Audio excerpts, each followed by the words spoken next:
Hello, my name is Marcus. I'm the compiler of a collection of therapy quotes entitled 1001 Windmills of the Mind, a collection of advanced self-help quotes taken from what's often called the psychodynamic or the psychoanalytic perspective, which long ago, as that is referred to by some, or perhaps many, as philosophical medicine and narrative medicine. We just completed a 6-video special run on the work of Joseph Barnett. And so that was a good stretch, I thought.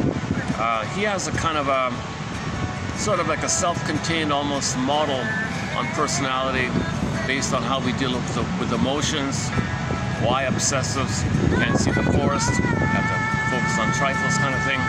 So we discussed the hysteric, impulsive, and acting out based on when the emotions pop up and when the emotions implode in, the obsessive, paranoid, and depressive. He does the 6 there, but we mainly focused on the hysteric and the obsession.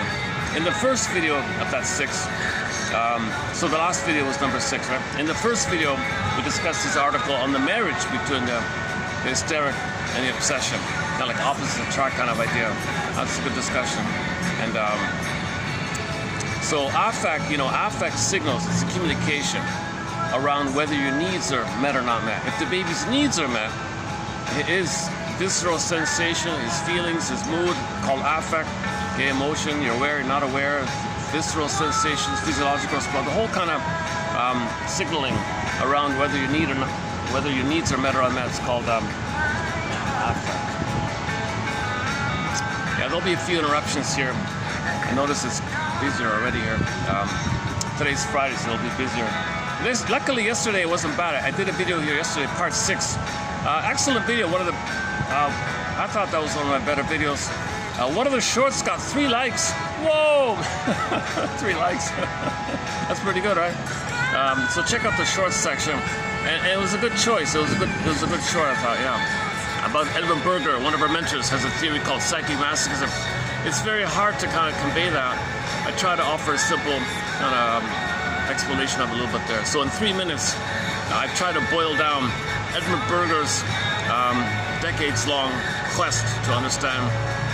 Well, it's explained there in the short, so I won't redo it here.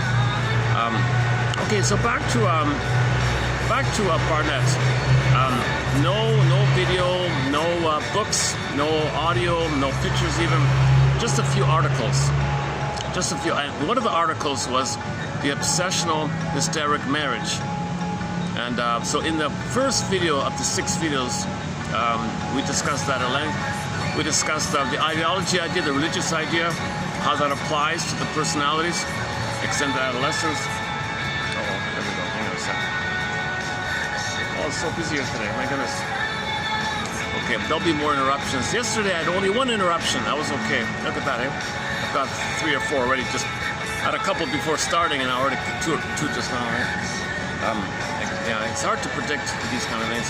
Sometimes you go to a place that's quiet, sometimes you can't do it. Okay, sorry about the logistics. Let's get back on track here. So, hello, my name is Marcus. Should I restart that? Like, might as well just restart it. Oh, son of a gun, eh? Okay, I'm on the verge of whether just to restart or just keep going here. Son of a gun. On the one hand, I feel a little annoyed by the interruptions. It interrupted my initial flow I want to get into. On the other hand, I say, well, hang in there. You can reclaim it, and you just keep going, kind of thing. Just so yeah, okay. So maybe we'll do that then. When you do that self-help exercise, on the one hand, I feel. Oh, another one. Oh my God.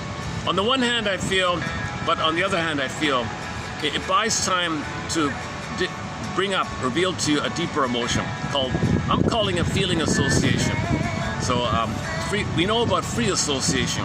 Say what freely, spontaneously comes to mind after a thought. So you say something, and what does that remind me of? Oh, and what does that suggest to me? Oh, so it just pops up like popcorn, right? Free association. That's the method to make the unconscious conscious. Every time you do it, the next time you free associate from when you just free from the result, you get a deeper result, and you're kind of mining. That's the dwarves, the miners, Snow White, the miners digging, fishing, any kind of image where you're digging something up from the unknown. So, radishes and rampions and carrots, and the gems from under the ground like that. Or fishing is a common one.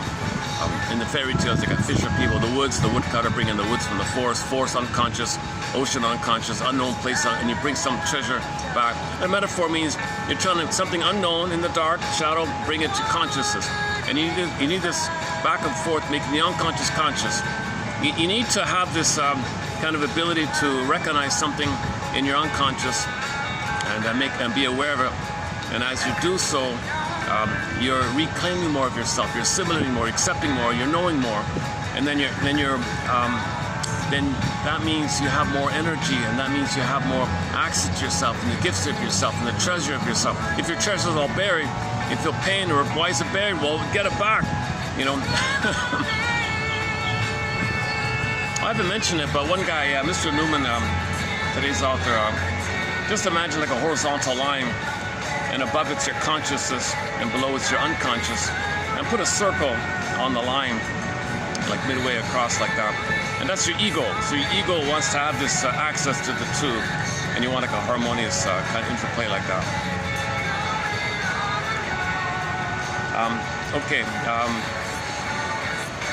Yeah, I'm still kind of a little annoyed that my opening got wrecked by these interruptions. It's funny, just before I started, people showed up, so I settled down. And just when I got into it, I had like another 3, 4, 5 people just popping in. I feel like, what the hell's going on here? I have the okay, the manager said fine. What are these other people? I'm not sure who these others are. Nobody hears me. I've checked it out. It's fine. It's a good little spot.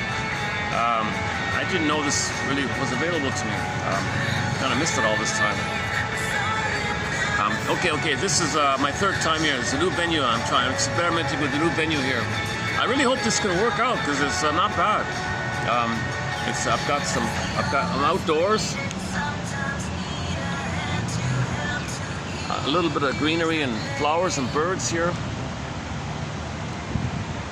Some construction cranes. Okay, and a little space to walk around in if nobody's there.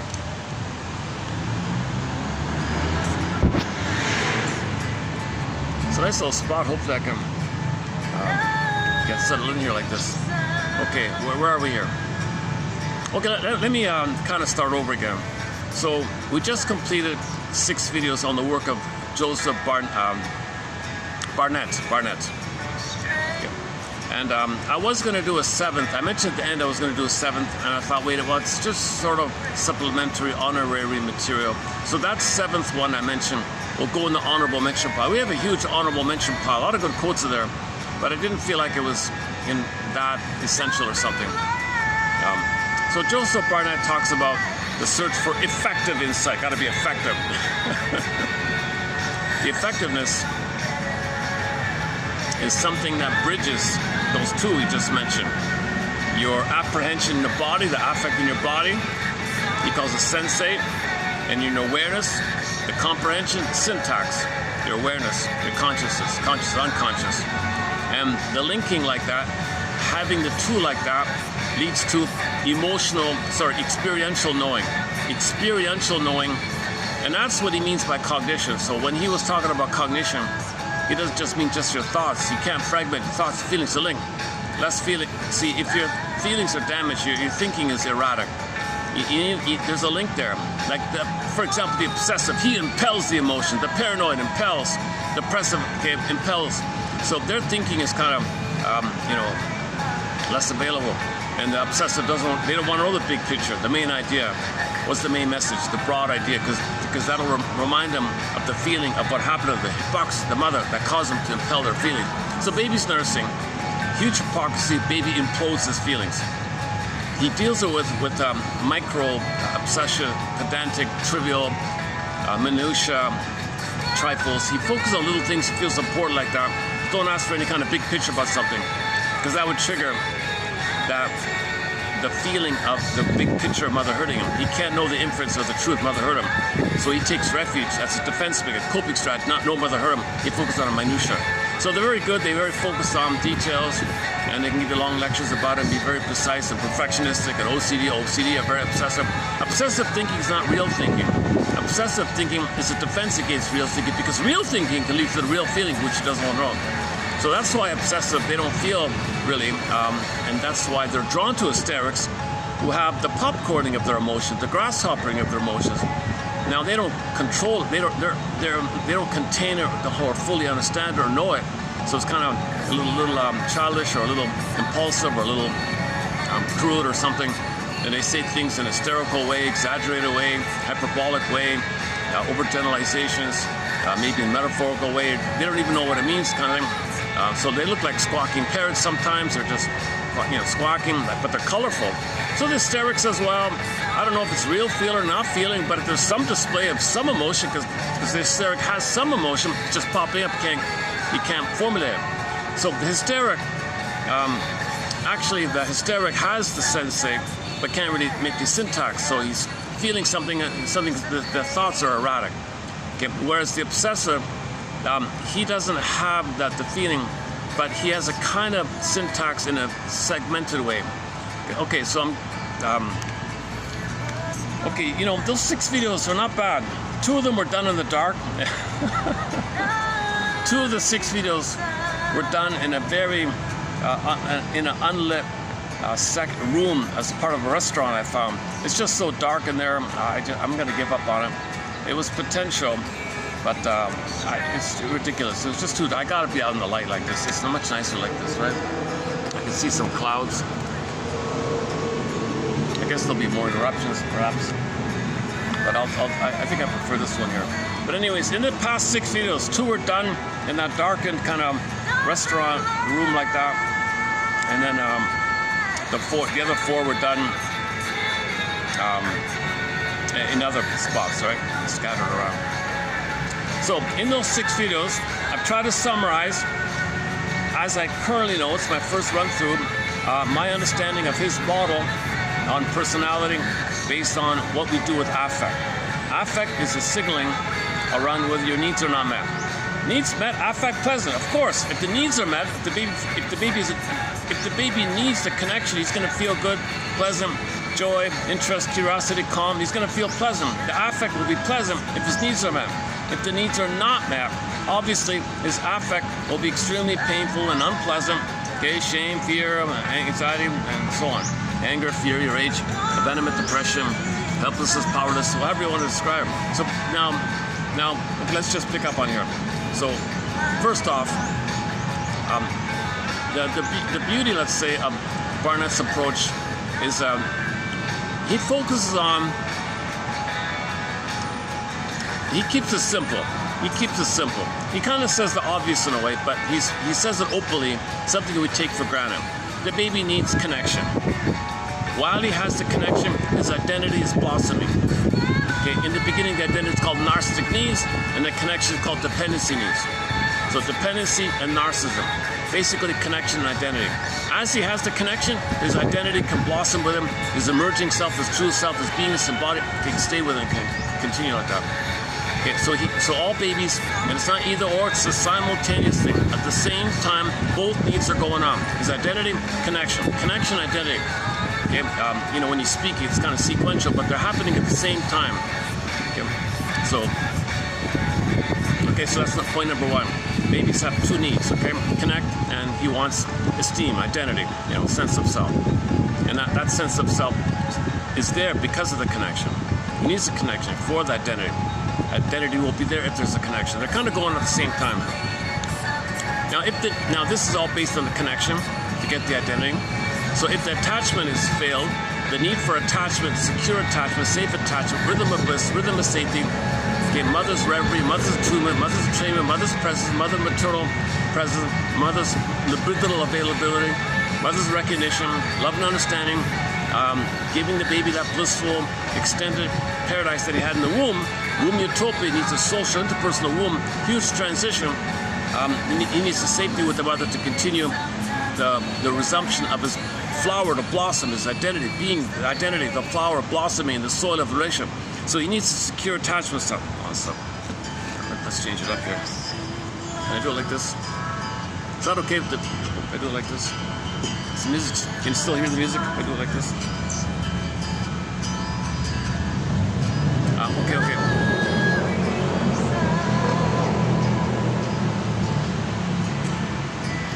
It's for, it's 40, I think it's, I haven't checked it today, but it's probably like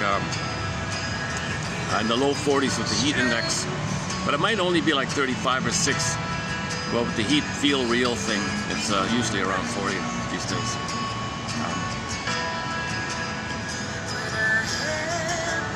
Okay, so let's back up a sec. So 2 needs, right? The 2 needs. Now,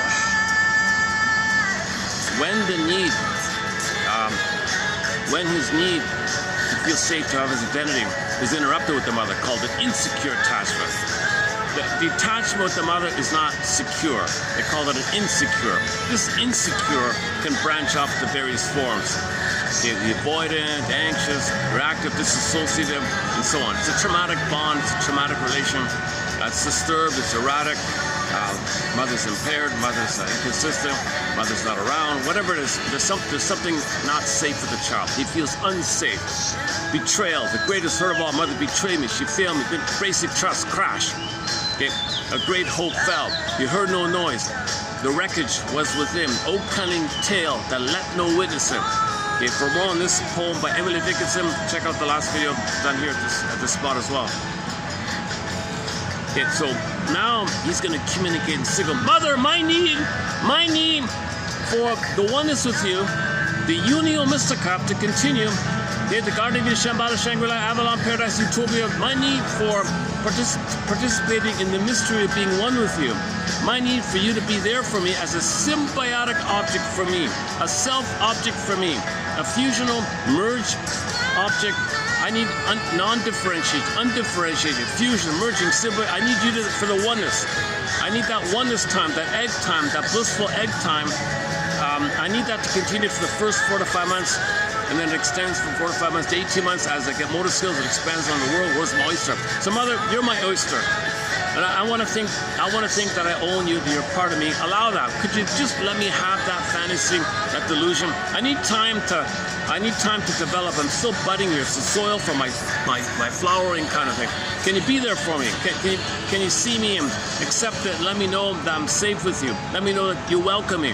So that my identity, my embodiment, my ensoulment, my true self, my beingness, so I can then make sense. Then I can make sense because I'll have a sense of self. The core self will be with me, and the core self is needed to have a sense of self. When you have a sense of self, it makes sense. If I don't have that sense of self, I'm not going to make sense anymore. Like the obsessive, they don't make sense. They only make sense as a kind of minutia thing. They don't make sense, in the areas of love and relationship like that. Or understanding the big picture, the main idea. Okay, so baby has the need for the secure attachment style. Okay, old cunning tale. Okay, again, sorry to keep saying this, but I ran through a few of the old cunning tales on how it is that a mother isn't able to offer that. And that's a huge major topic called the old cunning tales. Oh man, I'm not going to redo it this time. I've done it a few times before, but for whatever reason, the mother is misattuned, malattuned, not around, whatever. Baby's gonna signal. I'm afraid, Mother. I'm stressed. I'm feeling stress, shame. Okay, enter Paul C. Hollinger's book, What Babies Say Before They Can Talk. So babies show tonally, facially, bodily these signals. They can show stress, anxiety, even shame. Babies can show shame. Babies can show tension and fear and sadness, crying and all. They show all that stuff. Okay, anger, of course. So baby's gonna communicate. These are signals. Mother, I'm gonna signal. I don't have language, right, Mother? I have no language. You get that, right, Mother? So I'm going to communicate to you with my affect, with the display of my affect. My affect is going to be the tension, okay? All this fear I'm feeling, the shame I'm feeling, the tension's going to build up, the crying, the distress, the screams, and anger, fury, and rage, and all that. Mother, this is SOS mode here. I've got into SOS mode here. I'm signaling to you, I'm communicating to you that I need the connection with you.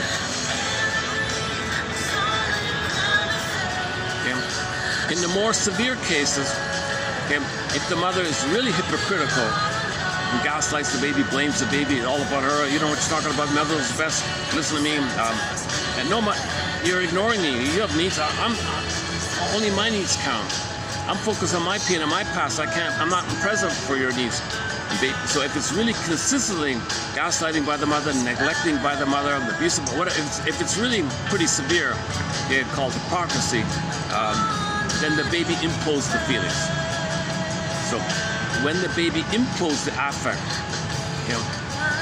it's going to lead to the three talked about: obsessive, paranoid, and depressive. Three core personality patterns. He mainly focuses on the obsessive. For example, the mother says, "You can't be angry at me." But mother, my anger is a cry letting you know that my needs are, but I feel insulted, I feel embarrassed. Why? I'm a good mother. You're saying I'm not a good mother. Mother, I'm not saying you're a bad mother. I'm not judging you. I'm communicating my need for love, my cry for love. Please, you're really soul blind here. Oh, you're criticizing me. Oh my God. So at some point, the affect, if it's rejected consistently again and again, called a strain trauma, ambient trauma, the ambience, the environment, the strain, the ambience, the strain, again and again and again, then the child, he has an affect, it goes in, it pushes in. The baby's evil mind does a whack-a-mole thing and whack-a-moles it in all the time. That's called the implosion of affect theory. So he says babies are going to implode their affect, leading to those three just mentioned. Okay, now sometimes other factors involved, maybe constitution, temperament, or the severity of mother's behavior. I'm not sure exactly why the affect will implode in and when, at what point might it pop up or something. In some cases, the baby will have a little affect, a little signaling, and it does pop up. So he has a pattern whereby he does feel something, but it's just so crude, it's so archaic, I don't know what it is, it just pops up. So the popcorning effect or the grasshoppering effect. So this leads to the hysteric personality. Okay, so we know about that, right? They're colorful and saying all these dramatic things. It can lead to, history. It can lead to BPD, the very intense stuff, erratic, they're impressionistic and hyperbole and all, very colorful like that. But it's also kind of unclear what it is. And it's not controlled or something, an uncontrolled emotion, display like that. People get tired of it after a while. The other two are the impulsive behavior, just impulsively do something. And the third one is the physicality version of those two, where they do something, called the acting out personality. So he's got the hysteric, impulsive, and acting out as the quote-unquote explosion of affect, or the popping up of the affect, or the ejecting up of the affect. So the affect is meant to communicate up. So sometimes some affect pops up. Some affect pops up. In some cases, the affect is just constantly pushed down. When it's pushed down, the image of the pin in the collar is very clear. The pin in the collar, the emotional body goes flat affect, fear of feeling, affect phobia. Okay?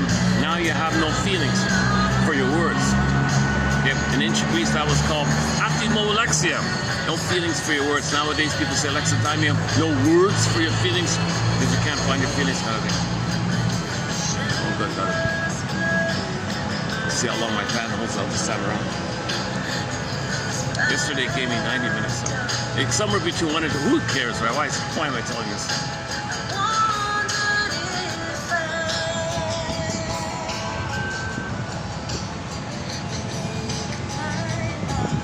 Yeah, the truth is I'm not really as refreshed as I was yesterday. I'm having a little I'm not really fully rested kind of thing. But I want to keep posting the quotes. However my mood is, however energized, I want to keep posting the quotes. I'm not a professional speaker. You'll see all my mistakes and anxiety. I have anxiety, obviously. You see it all the time. I'm a little hysterical when I speak.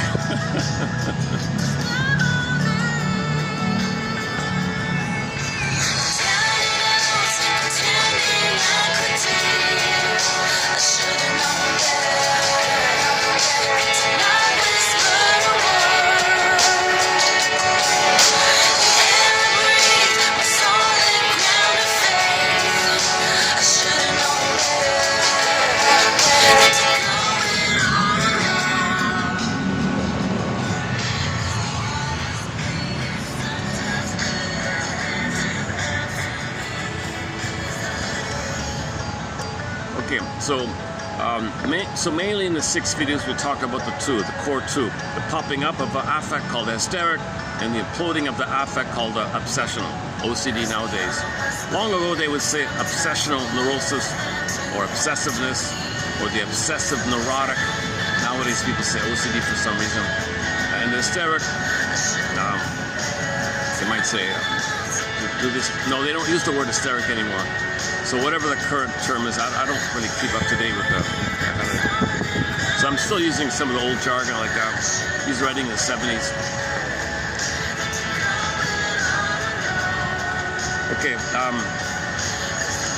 the one about the hysteric is interesting, about why they can't see the forest. They only see the trees. That's an interesting thing on his end, because when the mother is hypocritical, she says she's a good mother. Baby must believe mother's a good mother for his survival. But he's experiencing the mother's shame and hate in the body-to-body communication. He's feeling the rejection and shame and hate on her end. Although she says she's good, she thinks she's wonderful, and that's the explicit kind of collusion. But he's feeling the hate from the mother, body-to-body like that. So he implodes.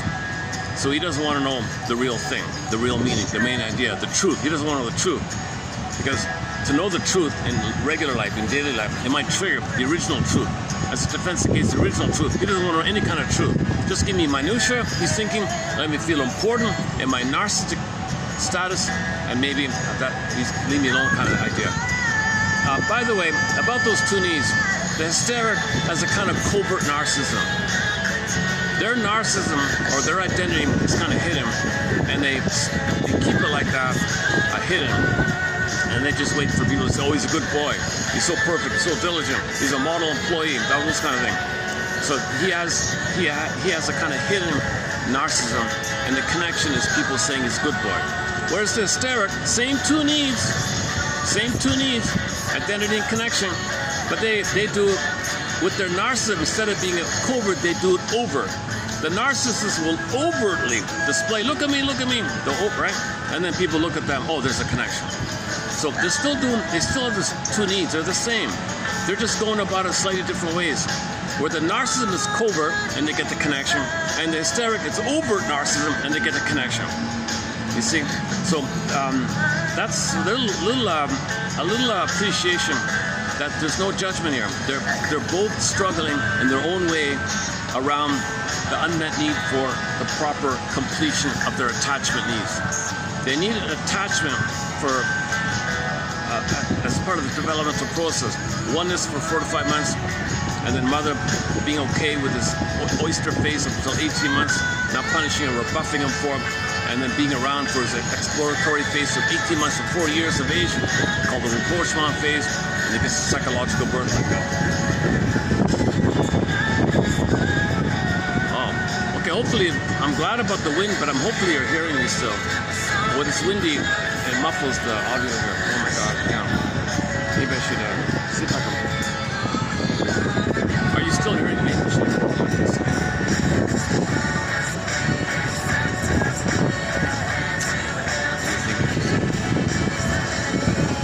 Now we got people coming in. Let me think for a second. My options are kind of limited.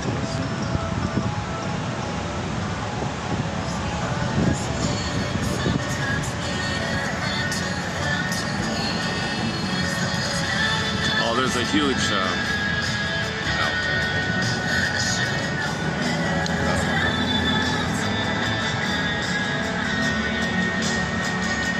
what if I turn this off? This is not affecting it, is it? Does that help?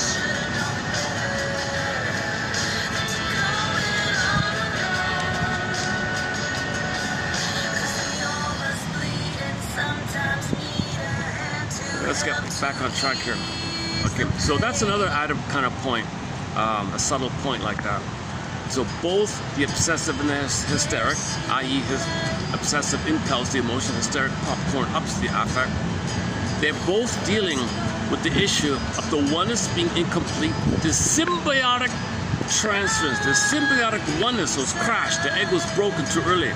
Okay, they were ejected out of the mother-infant dual unit, often right at birth usually. It happened to both of them. So they don't have their identity.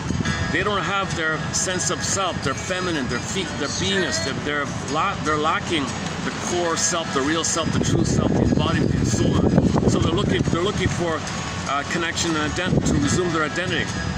So he takes refuge. Obsessive takes refuge in narcissism by the explicit. If I'm a good boy, explicit, but don't know any kind of implicit thing, because that'll be the truth. So he takes refuge. He'll take refuge in a covert narcissism, hidden narcissism, and then when people say he's a good boy, that's the connection. Or a common format, hysteric openly displays her narcissism or his narcissism and says, "Look at him." So he's doing the same thing. They both want connection, and their identity is incomplete. And when real needs are not met, you have to hope for the completion of it. Oh, the breeze is, you're not hearing me, are you? Because of the breeze, eh? You're getting a little up again. Let's see what we can do here. I want to be able to stay out here. I gotta block the winds. Where can I block the wind here? Let me take a look again for a second. I gotta sit somewhere where I can kind of block the. Oh, maybe. Oh, hey, yeah, okay. What about here? Oh, it'll be better here, yeah. Okay. Anything else?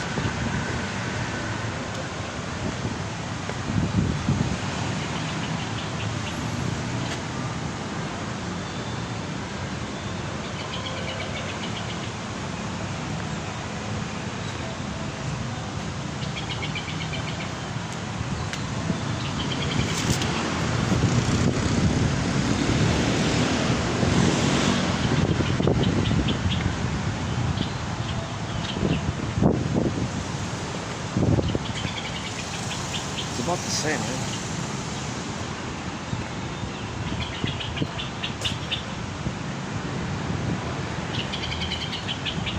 maybe the wind will just lighten up a bit.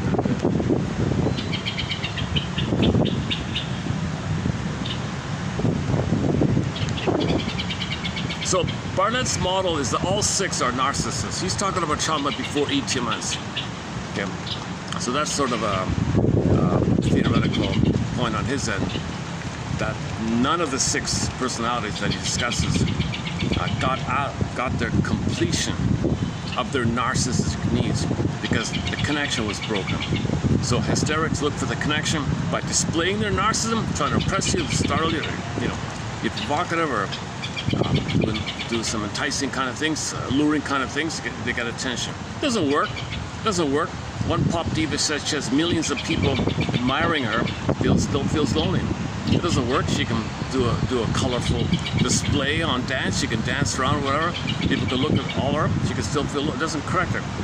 You can have 20 lifetimes, being displaying like that, asking for connection, because the display is the narcissistic connection, the applause, hope symbiotic. It doesn't translate to get into oneness that was needed back in the nursery. Okay, the good boy routine with the obsessive. He can be a diligent model worker, whatever, for 20 lifetimes. It doesn't translate to him receiving mother's love that was needed back in the nursery originally. But that lifestyle is an attempt to get mother's love in the past. All dysfunction is the hope to get mother's love in the past, have the connection, to be able to resume to develop him, to get his identity, his beingness, his embodiment, and the golden ball, metaphorized in the Iron John story, where the embodiment and the golden ball locked in a cage, where's the key under mother's pillow, metaphor, pillow, mother on the pillow, head, and under it's dark, unconscious secret doesn't know that she used the baby. Discussed yesterday as well. Okay, so I'm glad I'm reviewing it here. So that's a subtle point for empathy, for understanding, and it'll help obsessive hysteric marriages get along with each other, because they know what they're both after the same thing. Well, what happens is, number one, realize that they were drawn for the complementariness, that he offered some kind of stability, regularity. Maybe she thought it could hold her, it'll contain her a little bit, or give her some stability to hold her feelings, know her feelings. So she was drawn to that kind of, because she's too flaky or something. And he was kind of dead, like emotionally dead inside, Velveteen Rabbit, right? And she's showing some kind of pyrotechnics, chamois a little bit, but something. So they were drawn to each other initially. Now, if they're aware of their situation, they can learn how to communicate and grow together and help each other like that. So the awareness that they both have the same needs can help them grow together, heal together, and the marriage can be a healing journey for the two, where they both learn from each other and help each other, kind of. Because she's looking for more ability to be quote unquote stable, to hold her feelings, contain her feelings, put syntax to it. And he's looking for the ability to have an affect and communicate it with the affect and linked. So sensate, syntax. Okay, the obsessive has a problem with the sensate, syntax, or the apprehension, comprehension. The two together, fused together, called experiential knowing, called cognition. So they both have a problem with cognition. Okay? Likewise with the hysteric. She has a problem with the bridge, with the linking between, the communicative linking between sensate and syntax. Okay? And that means, so here her experiential knowing is damaged, her cognition is damaged. They both have damaged cognition, put it that way. And the cognition reflects, you want your cognition to come from this interplay, and that implies that your sense of self allows for growth and development, and for both sides. And you can both grow and develop with the sense of self, the creative self, the true self, allows for integrating and growing and developing. If you're kind of static with your templates, he's stubborn in a static template, she's stubborn in a static template. She's demanding to get mother's love in the past, he's demanding to get mother's love in the past, she's demanding, he's demanding. It ends up that the marriage, instead of becoming like fine wine, getting better and better with age, instead of that, if they're kind of unaware, it can turn to sour milk, because when the woman shows, give me attention, look at me, okay, she's like a child wanting tenderness, but the obsessive has a taboo, a fear of tenderness, fear of affect phobia. Give me some connection, give me some tenderness, give me some love. He's afraid of that. The obsessive translates the woman's talk about love. Oh, you're hypocritical. My mother was hypocritical. Implode. Okay, obsessive, leave me alone. Okay, and oh, you're abandoning me. You're so cold. Now she complains he's too cold, a cold fish. He complains she's a nut, a wackadoodle, whatever. And now they're fighting, they're labeling, they're angry at each other, and then they have a devitalized marriage. It gets sour over time. The milk gets sour, the marriage turns to sour milk, whereas it didn't have to be that way. The marriage could be fine wine. The marriage doesn't have to be sour milk. It could be fine wine, put it that way. I just saw that clip from the Partridge Family just before coming out. I delayed a bit because somebody posted one of the episodes from the Partridge Family. There's one good little scene in there. I won't talk about the whole thing. Season 1, episode 22. Or they're in their bus. The family's on the bus, and they meet this kind of runaway girl, this teenager girl who's running away from her abusive, stubborn, aggressive grandparents. She's not allowed to see her father because he's a flake or something. So she's kind of just lost or something. So they bump into the Partridge Family, and they try to help her out like that. And then the conclusion was, how do we get the despised father and the grumpy grandparents in the same room and work it out? And her line there, Shirley, right, the mother, she tried to mediate, so legally the kid belongs to the grandparents, but her heart is to be with her father, and they're battling like that. And the grandparents hate the guy, but she loves the father. She wants to be with the father, and then he says, I can't lose her. She's my daughter. No, she's your granddaughter. So the parents are very possessive, like that, and they got a big fight and all this. So the Mr. Shirley, right? Sure, she steps in and says, the grumpy old man says, I'm afraid to lose you, daughter. I'm afraid to lose your granddaughter. And she says, yes, you could lose her. You could lose her, because her heart's with the dad, right? You could lose her, but you don't have to. You don't have to. You don't have to. So he softened up a bit and shook hands with his ex-son-in-law and all that, and worked out like a shared kind of thing or something. Everybody was happy. The kid was happy as well. So they kind of reunited a bit like that. So it was a good little line. You could do it, but you don't have to. So let's apply it here. I could. Let's see. So let's say you're in a relationship and things aren't working well. A thought might be, well, we could break up, but we don't have to. Something like that. Okay.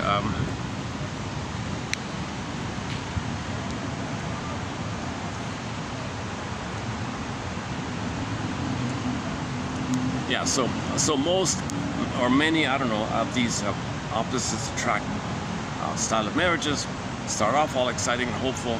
They're very attracted to each other, of course. They complement each other. She expresses some feelings for him. It's a release for him. He's got so much tension, no feeling. She shows feeling. Vicariously, he sees the expression of his feeling through her. He feels less tension. He feels relaxed, relief. Oh, thank you for expressing some emotion. I can vicariously think you're expressing emotion for me.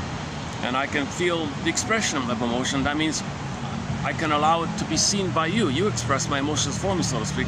So I feel less tension. So he feels a little release. He feels happy to be with her because she's doing that. And she feels she's tired of the chaos of her life and needs a lot of stability. So she's more calmer or grounded like that. So they complement each other in the beginning, the honeymoon phase like that. But what they're unaware of are their deep templates. The effects of what happens when you implode the affect and when you expel the affect, and how that affects the cognition, the experiential knowing, your thoughts and feelings, syntax, and how your outlook on things. So her outlook on things is, I gotta get oneness and affection and love so I can have my identity. He's gonna say, that triggers my mother behaving towards me. If you want something from me, click. My mother, I'm reminded of my mother not to shut in. So if you're going to trigger my mother, I'm going to shut in. Okay, sidebar here. That's another reason why he married her, to know that he had to shut in. If he's attracted to a woman who is all hypocritical or something, because as a baby he shut in the emotions. How is he going to know he did that? Oh, fine, and be attracted to a woman so he can now as an adult see what he did as a child. We recreate to know our story. He's trying to get the story. So now he's shutting in. So on the man's end, he can say, oh, I see. Maybe I can make the inference. My mother was like that. My mother was sort of a version of that. Okay, anyways, and they're going to trigger each other. Now, the hysteric didn't have the connection. She was abandoned, right? She didn't have the connection. Now, when he shuts down, she feels the triggering of the abandonment. Now she's panicking. She tries harder and harder, more provocative, does more things, does more aggressive things maybe, and he does more sneaky, covert, passive-aggressive things. So he's going to be the kind of a passive-aggressive, cold shoulder, shut down, turtle maneuver or whatever, and she's going to be more flamboyant or something, and it kind of amplifies each other, and then they get tired or whatever, and then they focus on the kids, focus on the work, and ignore each other. They might have separate beds or bedrooms kind of thing, and it's a devitalized marriage, and it kind of gets sour milk kind of thing. Now the kids in this home environment, I think they got to realize they got to play Bruce Springsteen on YouTube, Toronto Independence Day opening introduction. Yeah, I won't play it here. So, but there were kids growing up in these homes, they got to realize there were some benefits for the kids to have some kind of stability. But the reality has to have some kind of balanced perspective.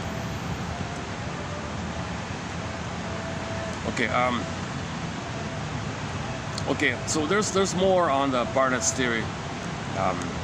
We talked about the religion idea. We talked about the marriage one a bit. The whole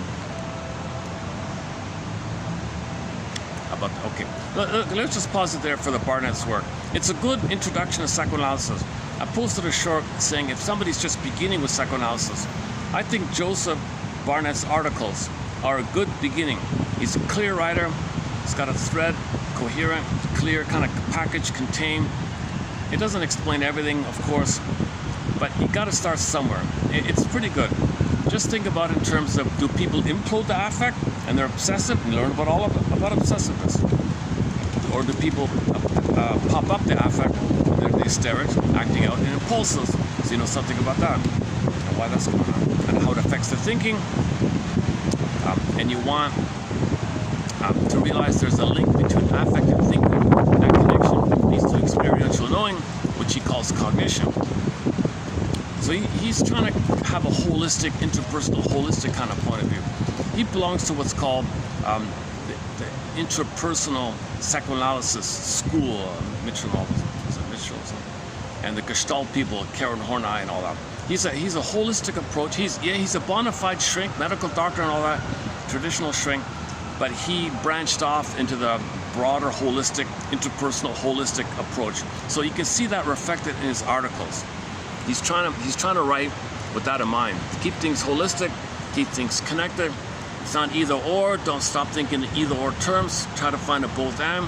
So he has a very humanistic both and, interpersonal both and approach. And it's contained. It's just limited topics. I wish there were more material about him. I wish he wrote a manual. I wish he wrote a lot of examples. I wish there was much more. We're very lucky to have his articles. Another good starting point on self-awareness is the comic. I'm not joking. There's a comic called Psychoanalysis, put out in 1955. Oh, the same year. Today's quote is from 1955, Mr. Newman. Herman something. So stay tuned. We're going to post a quote by a guy named Herman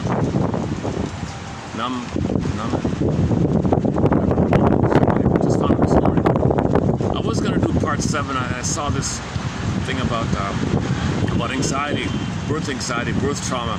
And I thought, okay, you know what, this is good because we talked about affect anxiety just now, and this might pick up on it. So this video is going to be like a side. Okay, when we talked about the affect imploding up, imploding down, okay, there's fear involved. Okay, old fear in the present coming to you is called anxiety. So anxiety is an affect. Anxiety, any sensation, you know, sweating, blushing, heart palpitations, or all the other physical things related to anxiety. I'm not a doctor. I never really looked at that kind of thing. Maybe your blood circulation, you know, those kind of things. So there's a physiological response like that. So in the present, you're reminded of old fears, and it comes to you through the body, and you get physical things, and of course shaking and stuttering, and like myself. He talked about the musculature in your limbs is weaker, like you feel weaker as well, or the profuse sweating is in there. What else? Okay, anyways, so he's got a little list there like that.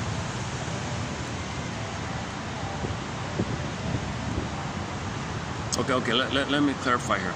So in the Barnett work we did, the 6 videos, embedded in it is this issue of the affect popping up or popping in. So let's just focus on this moment here about the affect.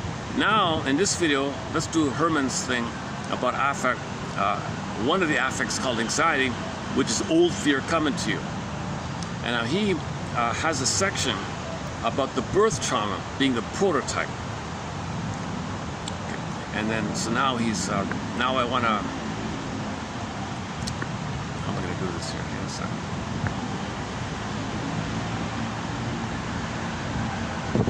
Tell you the truth, I don't do this often, but once in a while I'll have a quote that's a little muddled for me.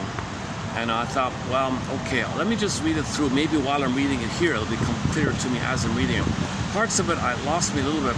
I kind of get the gist of it, but I don't really specifically capture it. I didn't really fully capture it to offer a summary of it. But that's something unique about this video here. Something I don't really do. Very rarely will I do this. So what I'm going to do in this video is read a quote on anxiety by this. Where is he? What's this guy's name? Hold on a second. I know nothing about him. Hang on a second. Let me do a quick search here. Hold on a second. Herman, right? Herman. So, give me a sec here. Take it up here. Herman.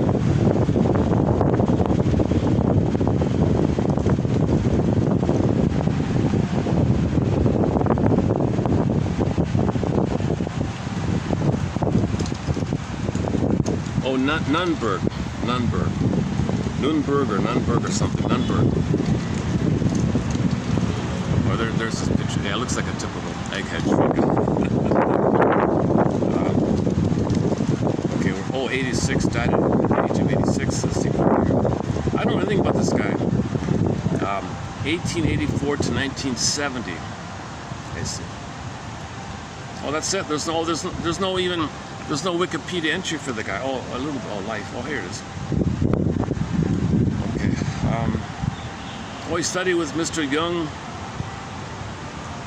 He studied free association, word tests, all that kind of thing.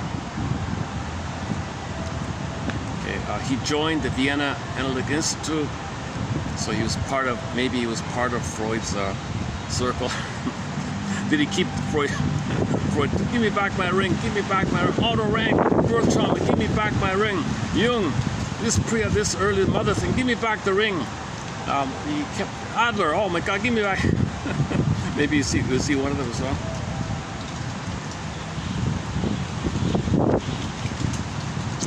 Worked in Philadelphia, New York. Was a member of the New York Analytic Society. He was president. Oh, he was president of the New York Analytic Society from 50 to 52. Writings. In 1932, copies of his lectures were published and then translated. Oh, that's the book I'm coming from. Okay, so I'm going to do a quote from a lecture, from one of his lectures compiled in 32. I didn't even know this. And in 1955, here's why I'm struggling with this. The translation is annoying. The translation is eerily uncomfortable. I wish there could be a proper translation for whatever he wrote. He sounds like he's on topic. I'm interested in. He's got some clear things to say. Oh, I see. Okay, so in 1932, copies of his lectures were compiled into a book called Principles of Psychology. And then in 1955, it got translated by these annoying translators. I just found it this morning. All right. Oh, he goes way back. Nunberg was an early advocate, 1918, of training analysis. He supported Freud's idea that ordinary people should be able to learn psychoanalysis, called lay analysis, not just for medical doctors.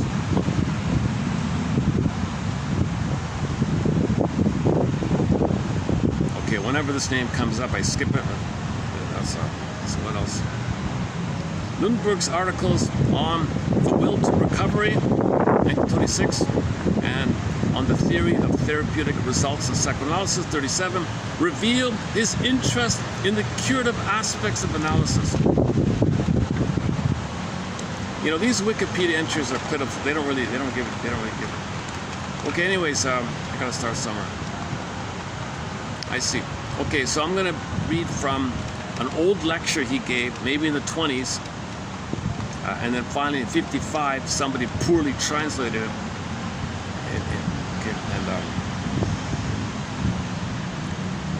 That's why I'm kind of struggling with this video here. Oh, by the way, this is the. Do I have it? Oh no. Okay, let me dig up the quote. Hang on a second. All right. So what I'm going to do is read a part of a badly translated lecture he gave in his first language.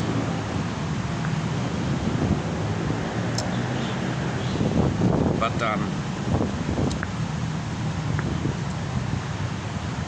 it might seem kind of obvious now or tedious now. Why bother with it? But I want to focus more on this appreciation of the mindfulness that you might be reminded, but you don't know that you're being reminded of birth trauma. Birth trauma is a shock. Birth trauma, okay, you're in the bliss, water world. Okay, you're in paradise. Whole new world, right? Land world, air, lights. Okay, you gotta breathe all this stuff. Whole new situation. Okay, he's making a huge transition. Often there are complications in the birthing. Mother might not be around to nurse. Maybe they may remove the cord. Some babies are put on a torture board, bleeding and screaming for 20 minutes. The name of pillage and plunder, we calcify your baby's soul, so it'll be angry and all that. So all these awful things are happening to babies. First of all, Outer Ranks says, have a little respect for the baby and treat him like a hero.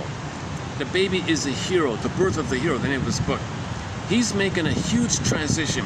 He's struggling to come out of the canal and from the one world to another world, so to speak. And he's a hero if he survives. He survived it. So.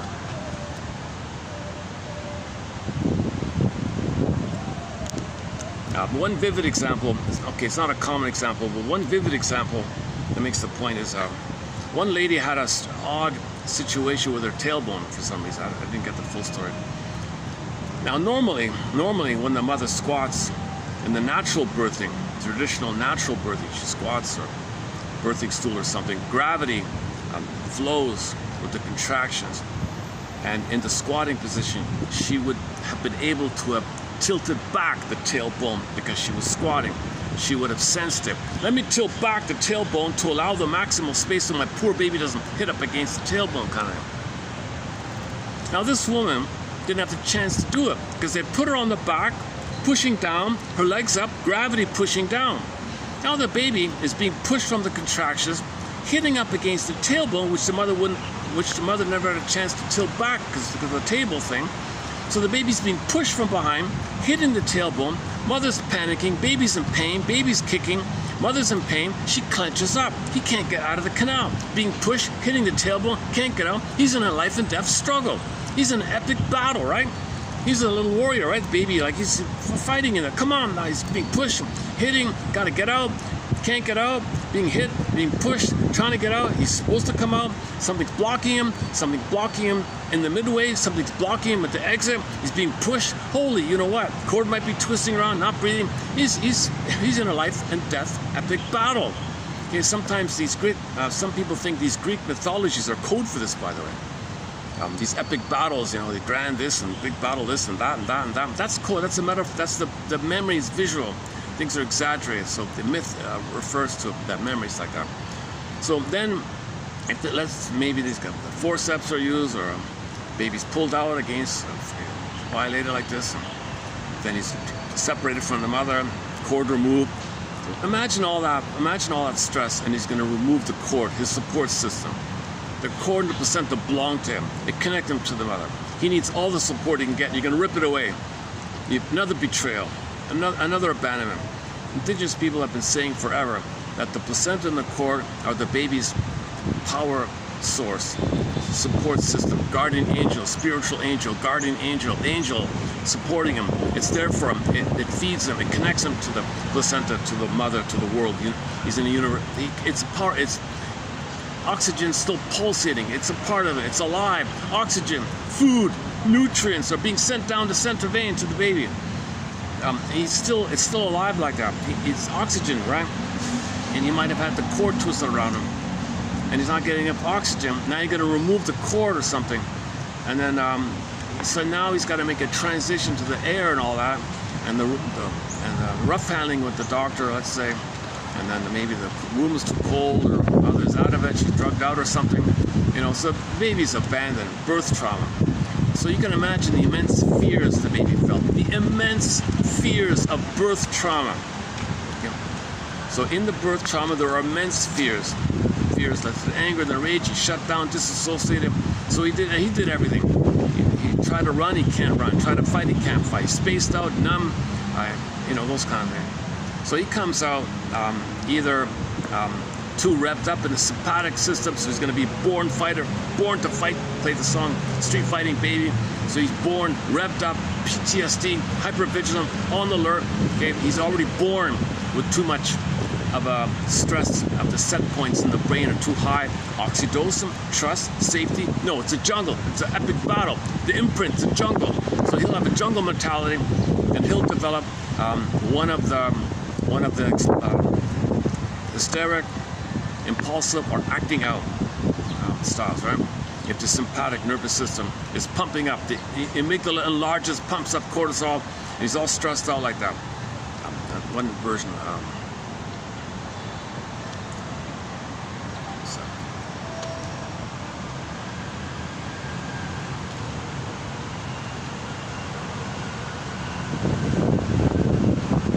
Let me put my fan.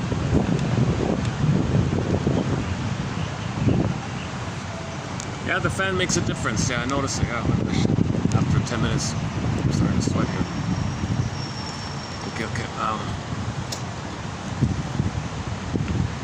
Such a simple little thing, eh? Such a simple little thing. Works pretty well. Light as a feather. Great little fan, eh? These are great. These fans are great.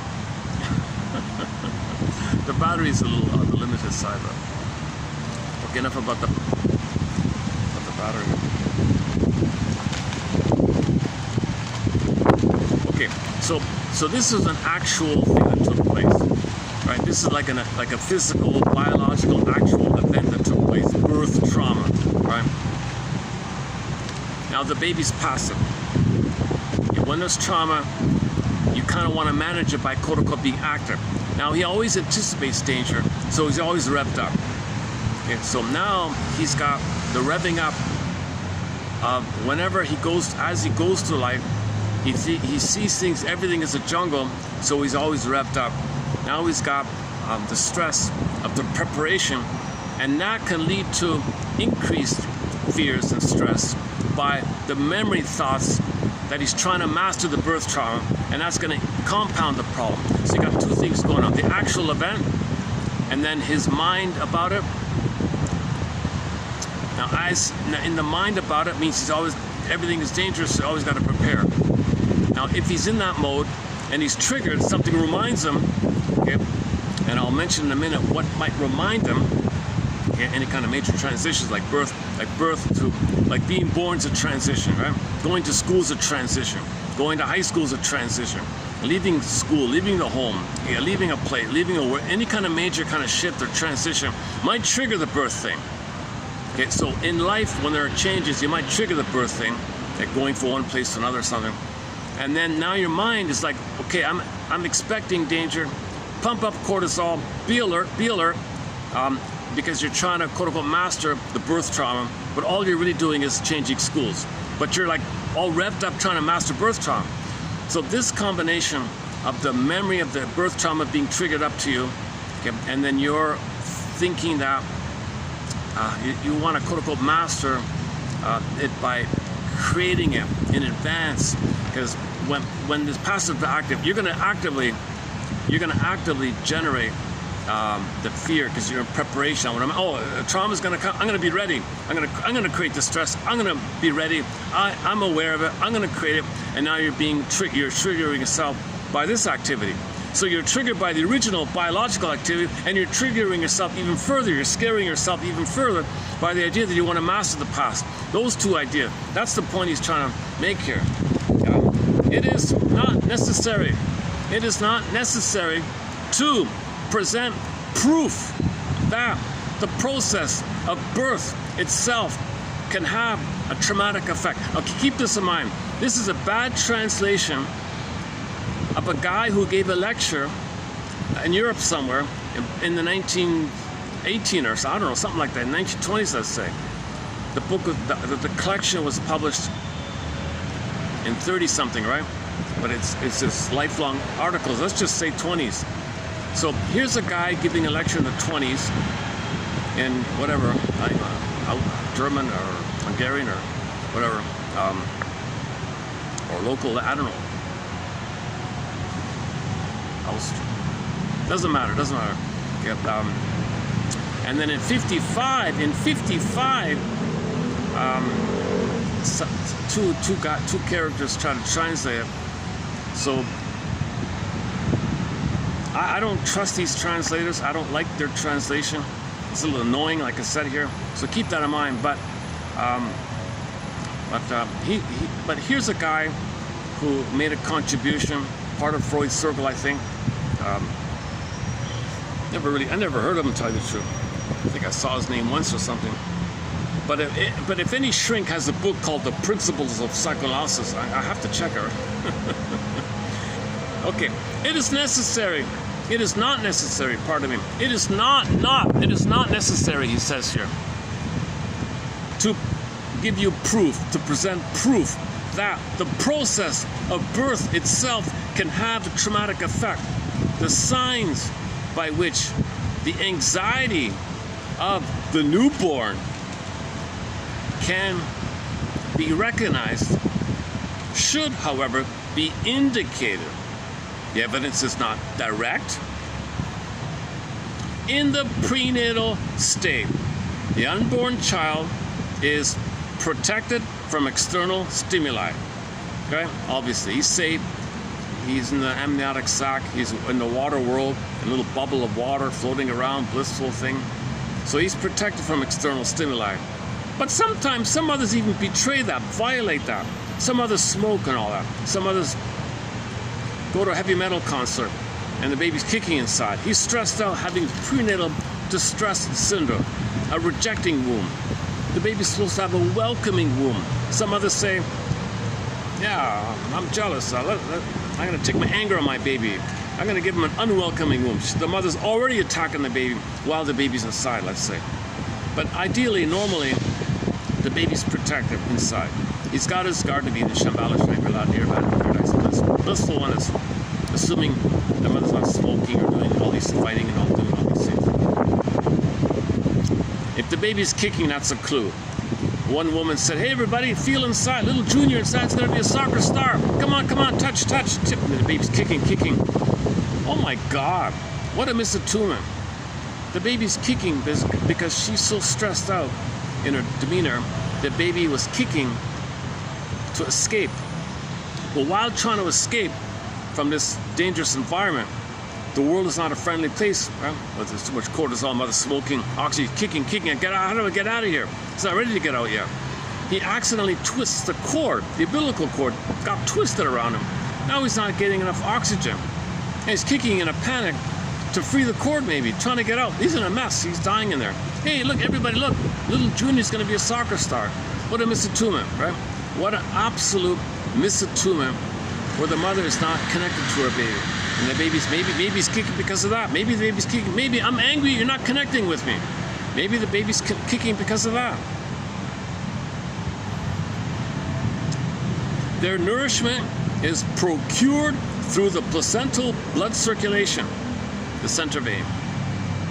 Birth imposes entirely different conditions.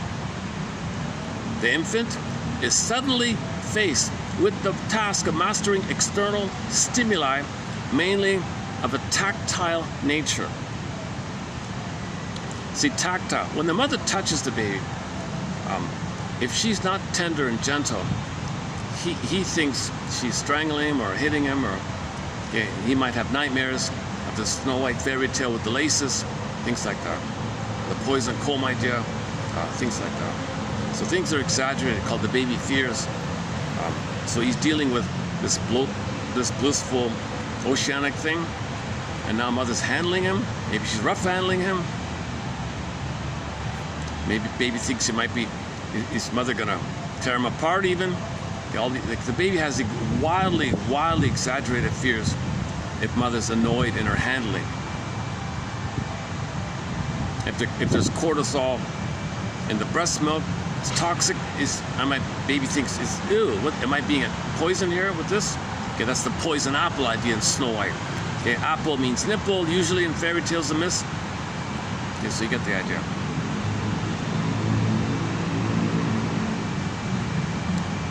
In the fairy tale with Snow White, she wants to eat the heart.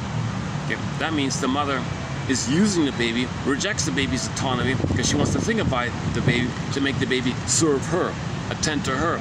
be a source of control on her end. She wants to control the baby, deny the child's humanity, individuation, make the baby serve her, please her, take care of her, admire her, be stable for her, don't let her feel alone, let her feel sensitive and important, have somebody always attend to her. She wants to get narcissistic supplied, turn the baby to mother her, mirror her, see her, because her mother never did it. Turn the baby, I made you define me. So, yeah, you got the idea. Okay, this topic again yesterday. Birth imposes entirely different conditions.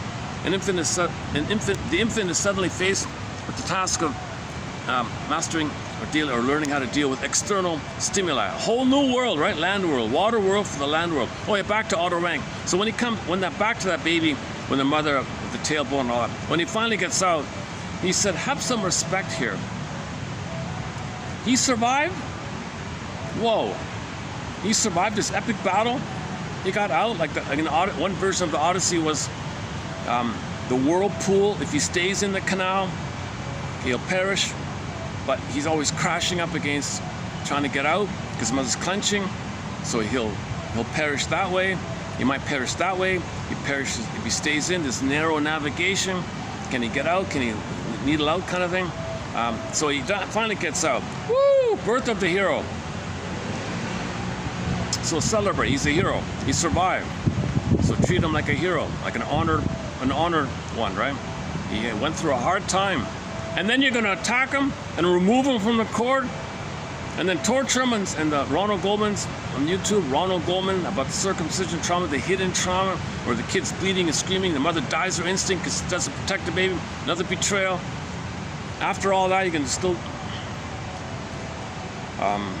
baby's supposed to have a continuity, leave the cord, leave the placenta, hand the baby directly to the bosom. He's looking for the nibble, the mother, the apple, latch on, start suckling, all is good. Rhythm of bliss continues. Okay, ABC, do, re, mi, 1, 2, 3. Rhythm, it's rhythmic and it's considered musical. It was musical inside. Mother's heartbeat, pulsating up the chord, the bass, and the melodic melody of the 3 blood veins, the 2 thin ones going up and the 1 main one going down. It has an ABC quality, according to Mach. Grassi says, in the beginning was the sound. The sound was music. Musical mother, musical other. So the first mother's music, because he thinks everything's him. What's not him? All the music. The music's got to continue. Let the music play on. Okay, play Barry White. Let the music play on. The baby, mother, I want the music to play on here. I want this rhythmic, musical, rhythmic. The rhythm of safety, rhythm of bliss. You're a trainment, you're a tune. There's a tune. You see the word tune? There's a tune. I want you to be in tune. Let the music play on. Oh, hang on. A little group coming in here. Maybe I can take a break. Let me take a break then. Let's take up a song here while these people do their thing. Or maybe why don't I do this? Why don't I just let the phone read this part out then? Hang on a sec. Maybe I'll let's just read this out here then. It is not necessary to present proof that the process of birth itself can have a traumatic effect.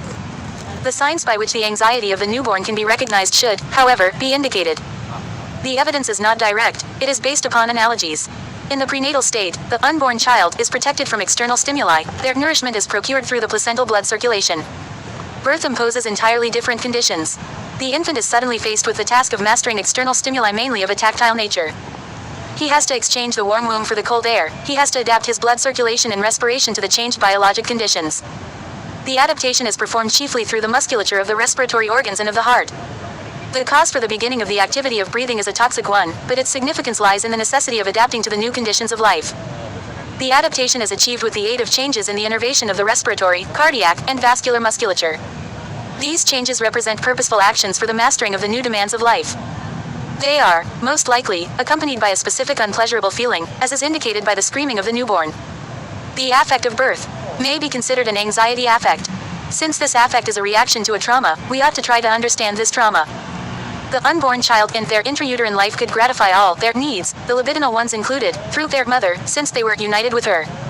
Through birth this unity is destroyed, separation from the mother occurs. The infant's needs can no longer be satisfied automatically and narcissistically through the mother, as before. Now an object is required for this purpose. Since such an object is not present immediately after birth, and since the change to the new way of mastering stimuli cannot occur so quickly, the mother may, for instance, have no milk as yet. A tension created by increased need arises which cannot be removed through immediate gratification. We have designated as a danger an excessive increase of a stimulus. The actual nucleus of the danger is the economic disturbance in the management of energies caused by the increase in the quantity of stimulus. Anxiety is the reaction to a danger. The newborn, thus, reacts with anxiety not only to the external trauma but also to the increase of instinctual energy, to the tension created by the ungratified need. The anxiety at birth is twofold: a reaction to the external objective trauma, which may perhaps be interpreted also as pain, and a reaction to the inner danger of instinct tensions. The former might be termed objective anxiety, the latter might be considered as a prototype of neurotic anxiety, because neurotic anxiety depends upon inner conditions. At birth an external factor coincides with an internal one. Just as in later life, neurotic anxiety can be permanently maintained only if an internal condition for anxiety combines with an external one. A situation in which the conditions for anxiety supplement each other is typified by birth. In summary, we may state that the traumatic situation at birth is a biological one based on the helplessness of the infant in the face of external and internal stimuli. Birth anxiety is the automatic anxiety arising from the economic disturbance in the mastery of the stimuli. It is a necessity in the course of development, appearing at the boundary between two important periods of life characterized by entirely different conditions, and will repeat itself later on with each transition from one developmental stage to the following one, latency period, puberty. Each higher phase of development is, most likely, traumatic for the preceding one, which does not end abruptly but coexists with the higher one. Although it seems doubtful to us that, as Rank believes, birth anxiety has psychic content, it is certain that it is later on transformed into psychic anxiety. The psychic contents make use of the original somatic mechanisms of anxiety as means of expression, just as psychic contents generally tend to make use of somatic pathways previously established. This supplying of an old automatic mechanism with new contents is the more easily performed in later life, since painful experience is similar to the experience of birth or repeated in a typical way. Let us visualize once more the situation at birth. The unborn child is bound to the mother with narcissistic libido. When this unity is destroyed through birth, when the child is separated from the mother, the striving of eros to unite and fuse is blocked. We may assume, on the basis of the repetition compulsion characteristic of all organic beings, that immediately after birth a regressive tendency sets in, a tendency to unite again with the mother. The separation, however, is an accomplished fact which, biologically, cannot be undone. This striving for reunion with the mother, this tendency to restore the unity disrupted by force, a tendency which cannot be realized, must release a most painful need tension, which calls forth the reaction of anxiety. H. Nunberg TQ 3287, Condon TQ 3288. Okay, it continues on the next page. Hold on, this is a two-parter here. Let's continue in TQ 3288.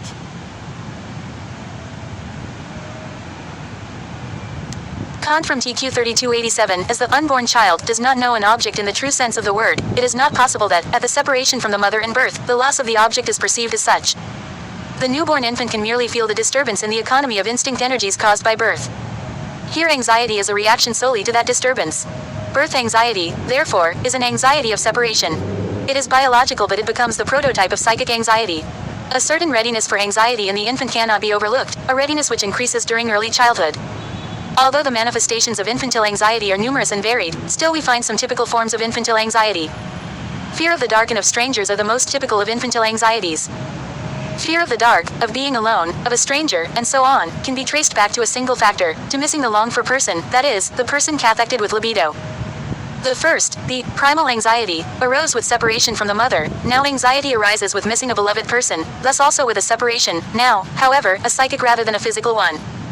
In the mother's womb the child is bound to the mother directly with their entire narcissistic libido. After birth this tie is continued, no longer biologically but psychologically, through perception with the sense organs, the eyes, the ears, the nose, the sense of touch, and so on. The child after birth continues, one might say, his intrauterine relationship to the mother, but in a different way. This tie, however, is often broken when a real satisfaction does not occur, as for instance, when the mother's breast is not given to the child. At this stage of development the child is still capable of gratifying his needs through hallucinations. The sense organs are stimulated from within. In our example, for instance, the child sees the absent mother and sucks the hallucinated breast. But the need for food cannot be gratified through hallucination for any length of time. If the child continues to miss his mother, an absence of perceptions results which causes an inner tension, as in the case of an object loss. The object the mother consists, indeed, of individual perceptions. Since the tension caused by the frustrated need can likewise not be removed through hallucination, it seems that the loss of perception is analogous to the loss of object at the separation from the mother. The temporary separation from the mother, however, does not always cause an increase of tension which results in a traumatic situation, since with ego development the child learns to control his instinctual needs. Although missing the mother does not always mean a traumatic situation, still the child frequently becomes anxious, apparently reminded of the first separation, and through the associative connection repeats the first anxiety. This anxiety is a reaction, no longer to a trauma, but to the danger as an attenuated trauma of object loss. It is, therefore, based on experience, it is a signal of an imminent danger of object loss, and is set in motion when the mother is missed. The missing of the mother and the anxiety which accompanies the absence of perception hence would be the first transition from biologic automatic anxiety to psychic anxiety introduced by the ego itself. The absence of perception becomes a loss of object. When the child starts to develop affectionate feelings, a mere turning away by the mother, a threat, a reproach, is sufficient to cause fear of object loss, which soon changes into fear of the loss of love. The automatic anxiety, biologic in origin, is converted in the course of development, going in turn through the loss of perception, of object, and of love, into a psychologic anxiety, arranged and, as it were, desired by the ego. It is then no longer a simple reaction to a direct danger, it is merely a warning signal which leads the ego to undertake measures of security. The noteworthy fact is that the danger is anticipated, for the anxiety apparatus is set in action by the mere idea that a danger might approach. While with automatic anxiety the ego experiences the anxiety passively. The anxiety represents also an attempted defense against the danger, though this attempt fails in the neurosis. Since anxiety has the task of announcing danger and averting it, there is no doubt that it is one of the most primitive institutions of the ego in the adaptation to reality. At the beginning it arises automatically, and its function is the freeing of the individual from excessive quantities of energy. Soon, however, anxiety is displaced from its source in the situation of helplessness to the expectation of a dangerous situation. Then follows a shift from the dangerous situation to conditions engendering danger, as for instance, object loss, love loss. The individual is warned of the real consequences by anxiety. It makes no difference whether they are real in a psychic sense or in the objective world. H. Nunberg TQ 3288.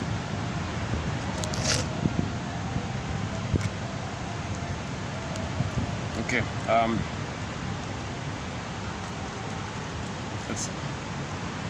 your mission, submitted for your approval and consideration. Let's see what you can make better sense of it than I am here.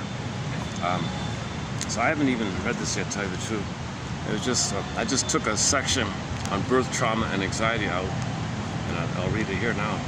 So in the skimming of it, what caught my attention was the idea that we're trying to master birth trauma.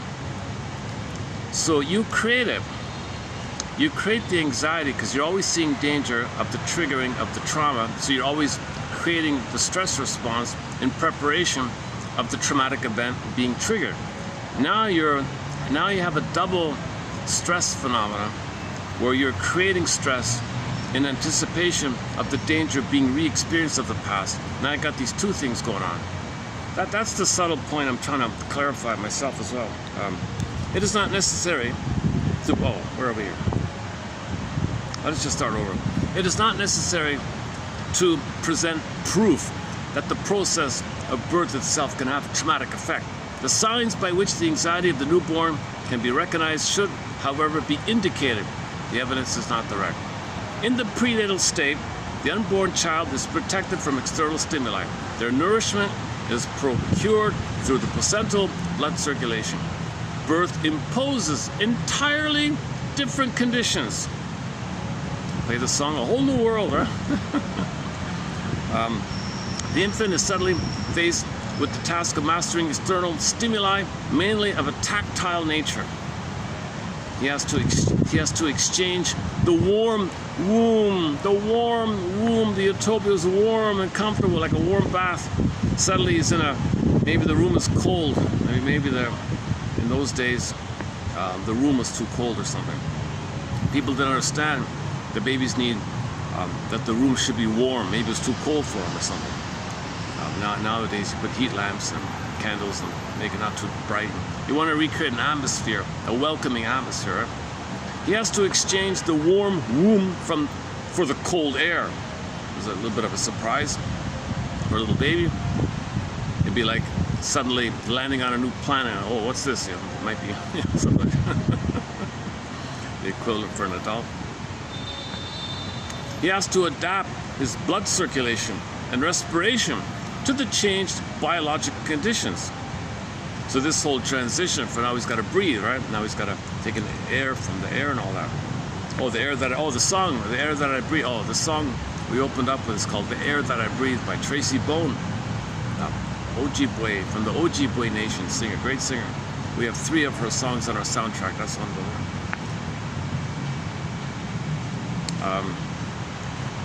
The adaptation is performed chiefly through the musculature of the respiratory organs and of the heart. The cause for the beginning of the activity of breathing is a challenge, is an effort. Sorry.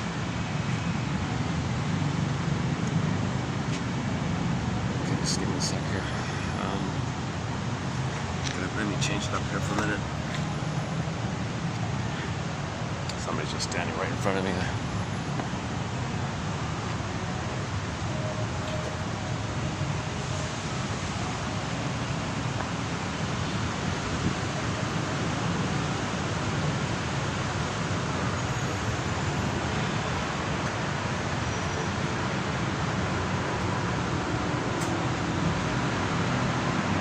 See, I'm just sort of, people want to check out the view, so they come right in front of me.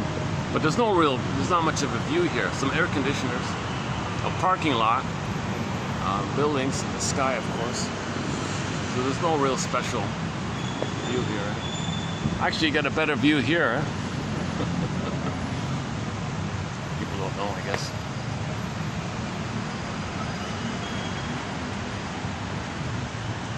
Okay, so we're talking about the physiological changes the baby has to make from the water world to the land world.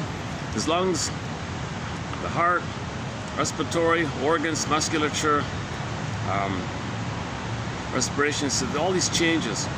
And this can be really, this can have a, you know, this is not easy, in other words. Its significance lies in the necessity of adapting to the new conditions of life. The adaptation is achieved with the aid of changes in the innervation of the respiratory, cardiac, and vasculature musculature. So the body's making adjustments here. These changes represent purposeful actions for the mastering of the new demands of life. So just keep that in mind, right? The baby's trying to make the adjustment, you know, in his body like that. And the mother might interrupt it, and, you know, things freak out. He's cursed, jinxed. They are, and these changes can be painful, obviously, as seen by how sometimes babies are screaming at newborn. It doesn't have to be. If he's in a welcoming womb, it can be a happy, calm, delightful experience. All right. The affect, okay? The affect, the emotion. The affect of birth may be considered an anxiety affect. That's an understatement. Yeah, but anyways. Massive anxiety affect. So immense fear. Some kind of anxiety, whatever.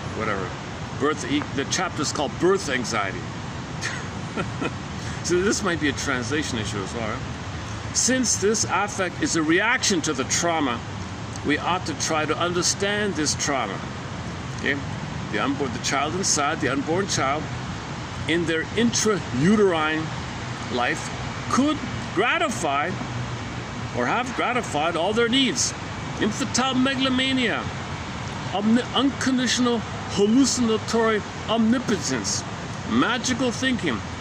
He thinks he needs something, poof, there it is. He wants something, there it is. He creates it. He's a magician, magic baby, and never fails.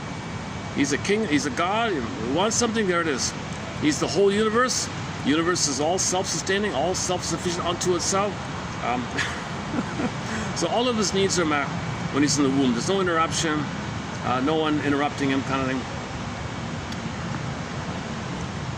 Including his bond to the mother. One of the needs is this feeling of connection to the mother. And mothers are not doing it sometimes, right? That woman who didn't understand the kicking. So the baby is in love with his mother, in a fusional, symbiotic oneness with the mother. That's a need. They call it eros in the old days. Through birth, this unity. Well, the translation says is often, is destroyed. It doesn't have to be. It doesn't have to be, but often is, right? Maybe in those days, people are so callous in the way they delivered the babies, right?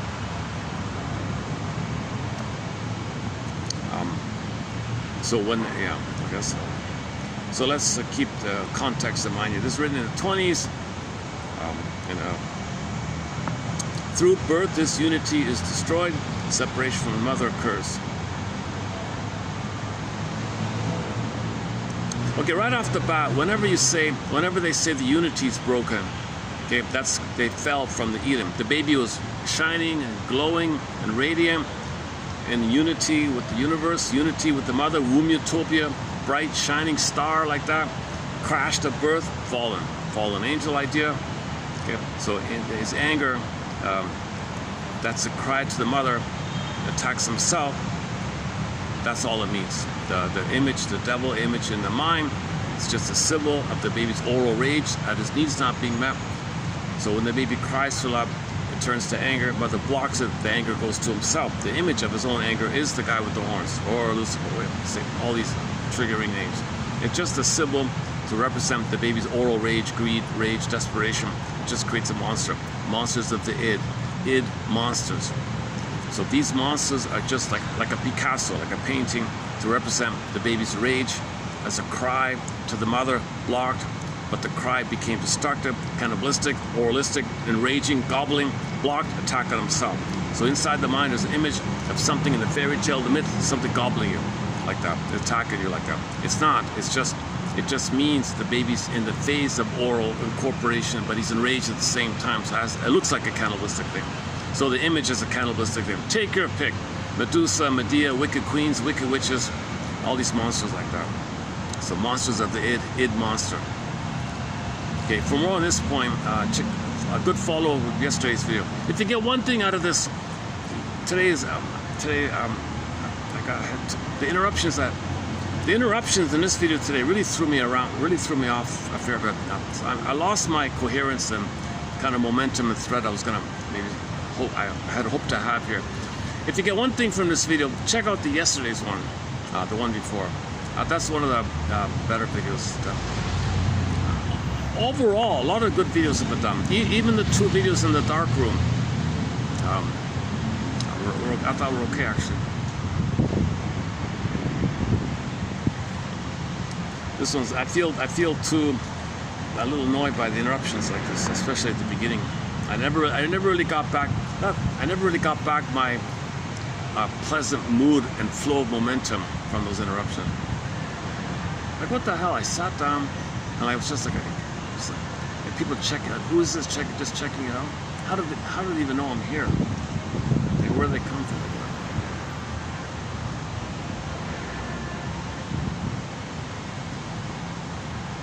Oh, okay, I forgot. Okay, no, it's nothing. I think there's some kind of a membership thing nearby.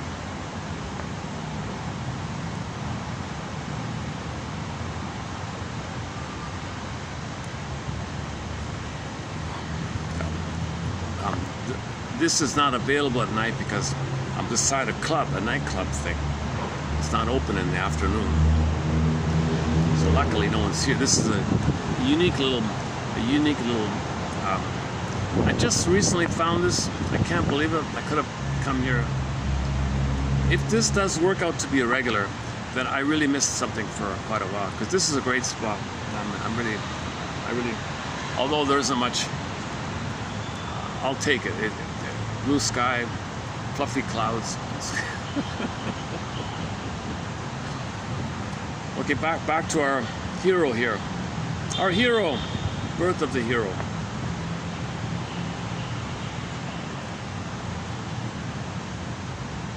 Anxiety, okay, birth anxiety affect. Since this affect is a reaction to birth trauma, we ought to try to understand this trauma. The unborn child in their intrauterine life could satisfy all their needs. Unconditional needs were always met. Whatever amount of flow he needed, rhythm he needed, and oxygen, whatever he needed, whatever cycling he needed, was all there, including his love bond to the mother. Through birth, okay, put it this way, with birth trauma, crash, it's all destroyed. There's your curse and the source of anxiety. So with birth trauma, separation from the mother occurs. insult to injury. They might even remove the cord, the placenta, put him in another room or something, put him on a scale. What do you put him on a scale for? Forget that. Well, the obsessive, compulsive doctor might say, I specialize in the weight. That's important.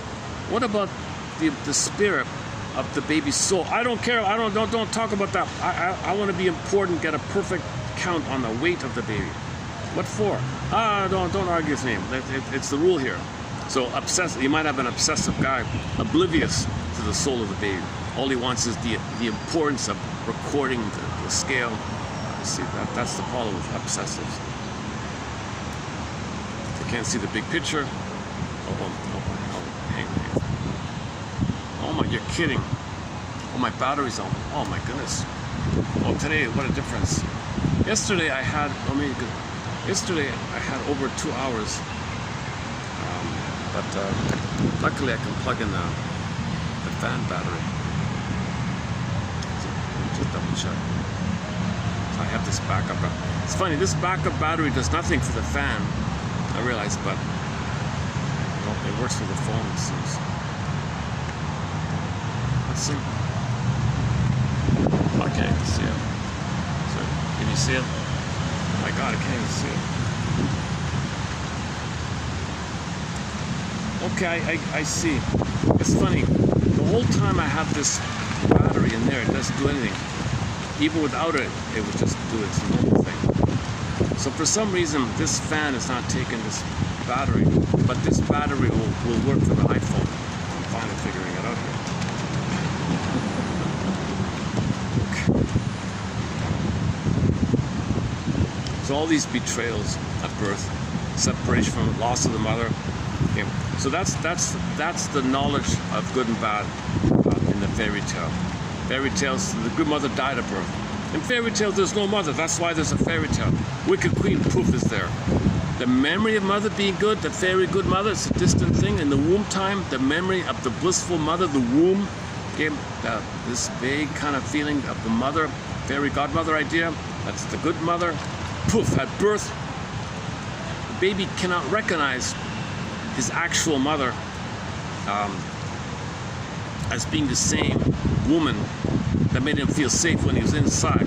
At birth, poof, she's gone. Separate, either or, rage onto whatever, attack on himself, the combination of mother's rejection, his rage at her, mix it up, shake, poof, monster of the id. Now he's got a monster in the mind. Monsters of the id. Now the knowledge of good and bad. But the bad is just a cry for love. All anger, bad, evil, all that's a cry for love. They just keep it simple, either or, good breast, bad breast. Okay, good mother, bad mother. But in the imagination of the primary baby's mentations, exaggerated mythology images, also in there, called primary process thinking. You got goddess and demon, basically. So the goddess, okay, is what he had in the uterus, what he needs, that's one that he needs.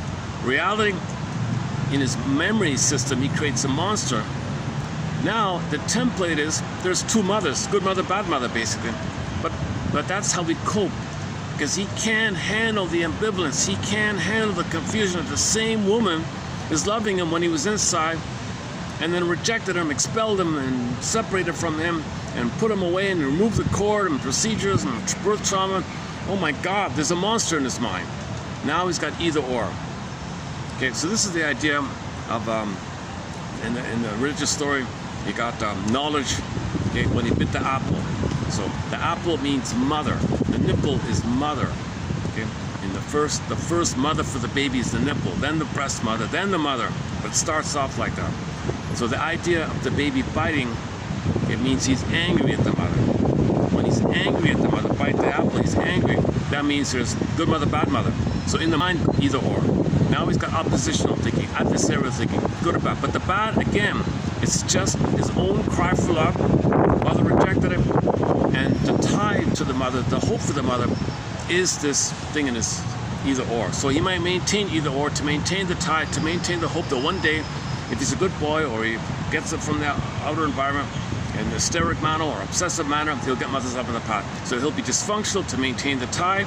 He maintain either or thinking to maintain the tie. He maintain the oral it's all or nothing kind of mentality, jungle mentality, sense of entitlement mentality, entitlement complex. The world owes them a living. Well, mother owed them, right? They transfer the mother onto world owes them. Narcissistic state, those kind of things. So this is the idea of either or. When the unity is broken, the baby and the mother one unity, right? When that's crashed, usually at birth, then you get the either or. That's the knowledge of expression of love or the cry for love. But they don't say the cry for love. They say hate, anger, evil, whatever. It means the cry for love. Everything's love or a cry for love. All life force is object seeking. The connection, that's love. If it's missing, he's signaling for love. Hate is a signal for love. Hate can become destructive and still a hate. Hate is a form of a cry for love, so it's still a cry for love. So be careful not to think of them as separate entities. No, hate comes from the love line, crying for love line, but a blocked tension, it morphs a bit, but it's still the love line. Hate is still the love line, wanting love. Hate is the demand, like a desperation, SOS, please, mom. But at some point he thinks he's going to perish, so he's desperate. Survival brain, okay, now he's devouring. Now he has fantasies to incorporate the breast, devour the breast. He's oral phase. Now he's cannibalistic image, right? So now he's destructive in that mode. So then the LIVE, destructive. So in the monster of the mind, it's destructive. That just means the baby was desperate like that. That's all it means. For more on this, okay, we talked, okay, in previous videos as well. Oh, yeah, I noticed the difference. Yeah, I was feeling way more refreshed yesterday. Today I'm a little sluggish. Less energized. I'm still glad to be out here. The whole parts of this video are still going to be okay. I haven't even finished posting the shorts from yesterday's video, so we'll finish that first. I might not get around to posting shorts for this video, yeah. That's too bad, yeah. People don't really watch the video, they just look for the shorts, right?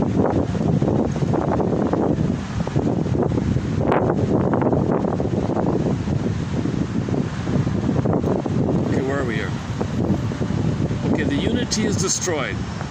Mother's gone, betrayed. Greatest hurt of all, mother failed me, she betrayed me. So one suggestion was the woman bring in the Doberman pincher and teach the dog, hey dog, just in case, if that guy delivering the baby is going to reach for the slippers and remove the cord, you growl at him or charge at him. Protect the baby. Hand the baby to me, dog, please. Teach the dog to hand the baby, father's out of it. The doctor says, obsessive, in the name of pillage or plunder, we've got to weigh your baby. I'll lose my job, I got to be a good boy, I got to weigh your baby. You mean you want to traumatize my baby so you think you're doing a good job by following the letter of the law? You got to weigh the baby, it's some silly little, remove him like that, you got to do a test on him. No, the spirit is the baby has a soul, he's a human being, he needs his mother. I don't understand that. I got a obsessive, so that's the problem with the obsessives, right? You don't want an obsessive compulsive person delivering your baby. You want a holistic doula, midwife, doctor type or something, or have all three. Have a doctor, a warm-hearted doctor, a doula, and a midwife. Let the midwife run the show. Have the doula be around, and the doctor in the background just in case, I guess. And the Doberman pincher is the last resort, watching all three. Nobody removed the baby. You hand the baby, no matter what happens. Hand the baby to the bosom, let him latch on, and in the one, somebody said, in the 1 in a billion chance the baby does need some kind of operation, all the more reason to leave the cord, the placenta. He needs all the support. If he's got to be operated on, put the baby on the belly and do it on the mother's belly. At least he feels the warm connection and the support of mother being there. Give him all the support. Do it on the belly, mother's belly, and let him feel that mother's there. He's going through hell, but mother's there. The cord's there, placenta's there, mother's there. Inside, outside, he's got mother there. So there's never any reason the cord should ever be removed. I don't think anybody's offered a valid reason for that should happen. It's called a lotus birth. It's been going on for 200,000 years. Only recently, when we started to plunder the planet for quick buck, in the name of plundering the planet for a quick buck, we remove the cord, calcify his soul, and then hurt him, so that anger can then be used to pillage. Let's not get into that topic here today.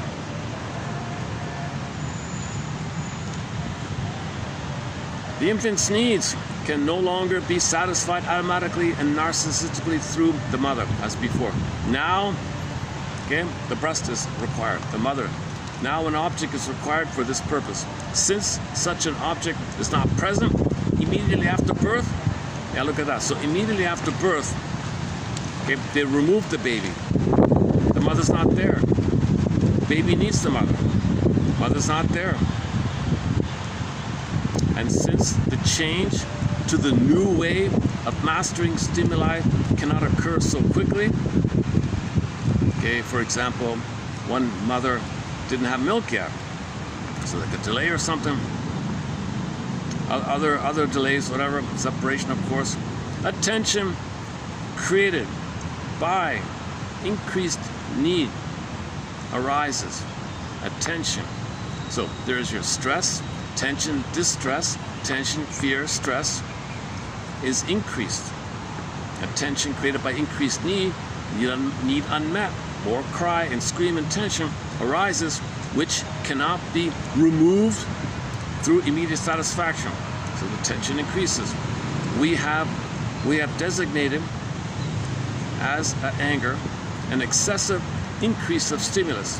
So this stress overload is now dangerous for the child.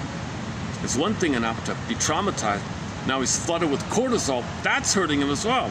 The flood of cortisol in him is hurting him. He's got double hurt, right? So the baby's heroic job isn't finished, right? At this point. The actual nucleus of the danger is the economic disturbance in the management of energies caused by the increase in the quantity of stimulus. Gave too much cortisol. Anxiety is the reaction to danger.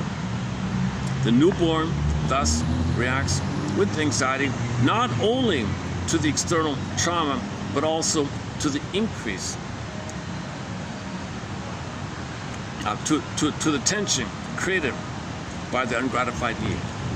So he's reacting to the actual physical blunt trauma like that, whatever.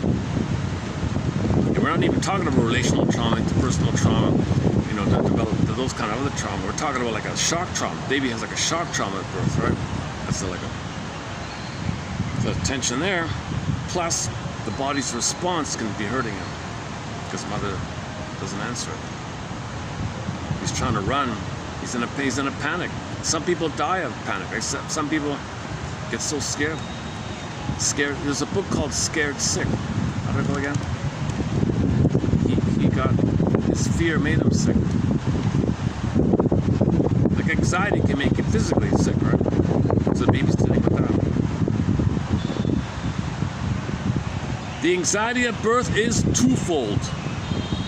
A reaction to the external objective trauma, okay, which may perhaps be interpreted also as pain, of course, and a reaction to the inner danger,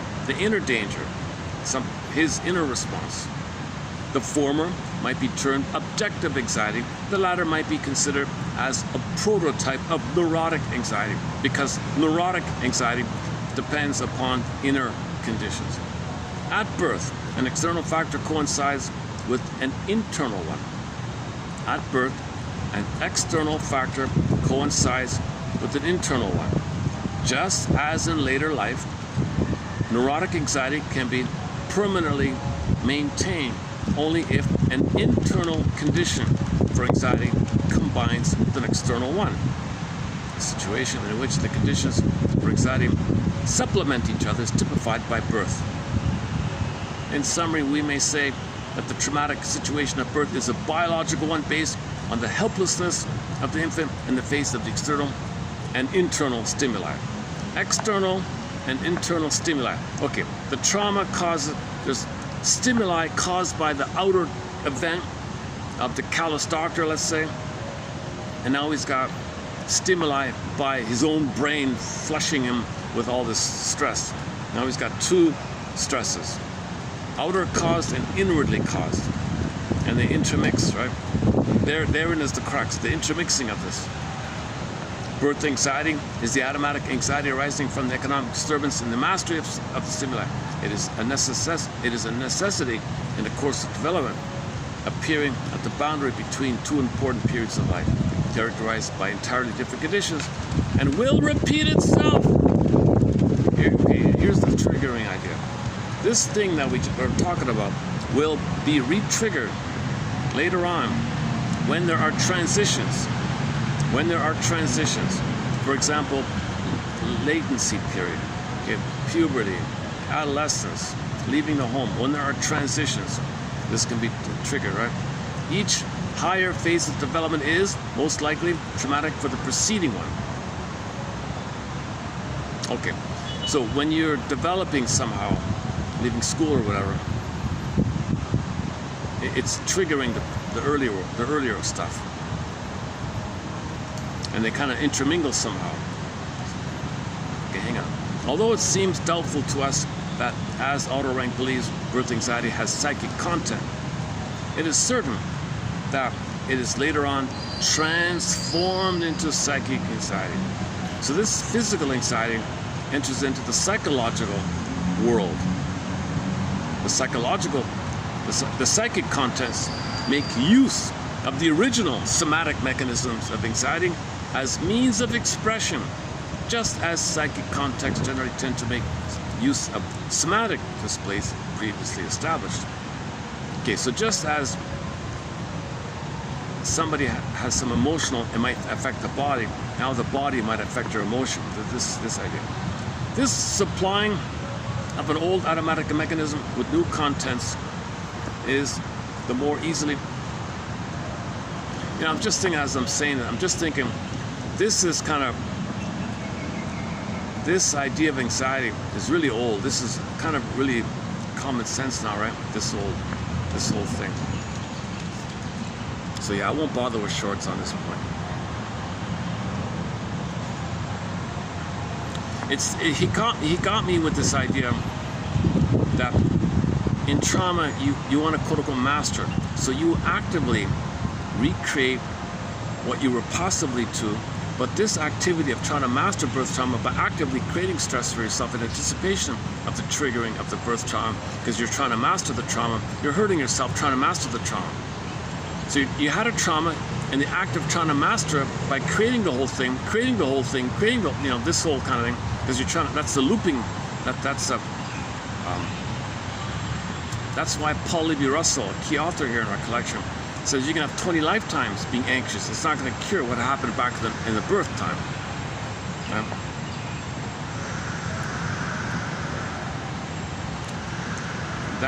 That point is coming up, so hang in there. This supplying of an old automatic mechanism with new contents is the more easily performed in later life, since painful experience is similar to the experience at birth are repeated in a typical way. Okay, enter Janoff and others. For example, if the baby's trying to come out of the canal, doing this thing, right? Being pushed, all right, I'm gonna come and do my bit. I'm gonna be a hero here, I'm gonna agency. I know I gotta come out, it's time to come out. Yeah, everything's all go green light, I'm gonna come out. Wait a minute, whoosh. Mother took painkillers, went to the baby, whoosh, spaces out. Imprint, pattern, blueprint, triggering. Later in life, when he tries to do his thing, whoosh, he gives up.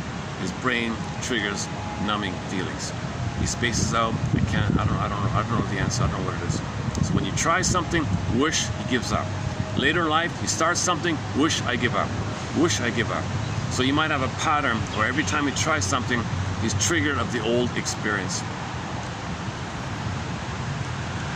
In the case where the kid was keen with the cord, one kid got to a place where don't move.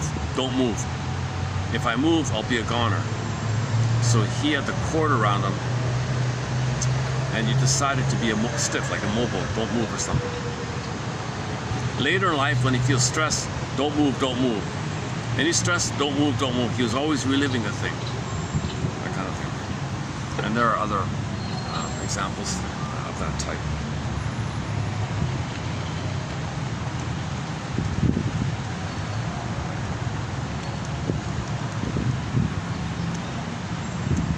Let us visualize once more the situation at birth. The unborn child is bound to the mother, life force connection. This unity is destroyed through birth. When the child is separated from the mother, the striving of love, eros, life force, is to unite and merge is interrupted, thwarted, blocked. We may assume, on the basis of the repetition compulsive characteristics of all people, that immediately after birth, a regressive tendency sets in, a tendency to unite again with the mother. So when you're stressed, you're looking for mother. But where's mother? Well, you had mother in a regressive place. So eat the cookie to trigger the womb utopia. Cigarette, drinking, alcohol, money, shopping, okay, these things. Or imitating her, or acting like her, thinking like her, doing something she wants. So you're regressively trying to stay one with the mother if you're hurt, trying to get your needs met. Immediately after birth, a regressive tendency sets in, a tendency to unite again with the mother. The separation, however, it did happen. Biologically, mother failed you, betrayed you. You're still going to reach for her? You can't undo that. Give thee all hope for a better childhood past. But all dysfunction is the hope for a better past. All neurotic, dysfunctional anxiety included is a hope for a better past. Yeah, even anxiety, right? Problems in living, or dysfunctions in living, neurosis or whatever, obsessive, hysteric, okay, acting out, impulsive, paranoid, BPD, Iago, passive-aggressive patterns, clinging, pleasing, all these kind of characters, they're hoping to get mother's love in the past. So this is sort of the seed point, right? You need a mother. The pain, look for her. Pain, look for her. Not knowing the mother hurt you, but you're in pain, look for her. So the regressive idea is, where are you, mother? Not knowing mother hurt him. Where are you, mother? Remember, the seahorse is not there. The seahorse, the hippocampus, that allows for story, linear time. There's no linear time with the amygdala, the survival brain system. There's no time. All he has is the now, right? Pain, reach your mother. Pain, reach your mother. So the pain is the regressive. So the betrayal by the mother makes you regress. Look for mother. So you look for symbols of it. If it doesn't work, try again. Caligula's, hamster wheel, repetition compulsions, Sisyphus, and all that. Discussed yesterday as well. The striving. This striving for reunion with mother. This tendency to restore the unity disrupted by force. A tendency which cannot be realized, must release a most painful need, tension, which calls forth the reaction of anxiety.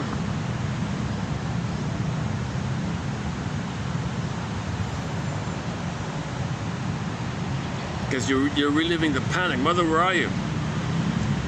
The tension and the cry and the scream. Well, that's when you do it, feeling the past, the feeling of the past comes to you in the present, called anxiety. Enter the film, Disney film, Inside Out 2, anxiety was at the console. Anxiety at the console basically is the present of the fear in the first film. So the baby had all this fear, but later you're reminded of the fear. It's called anxiety. So the mophead, orange character, was anxiety for all the old fears.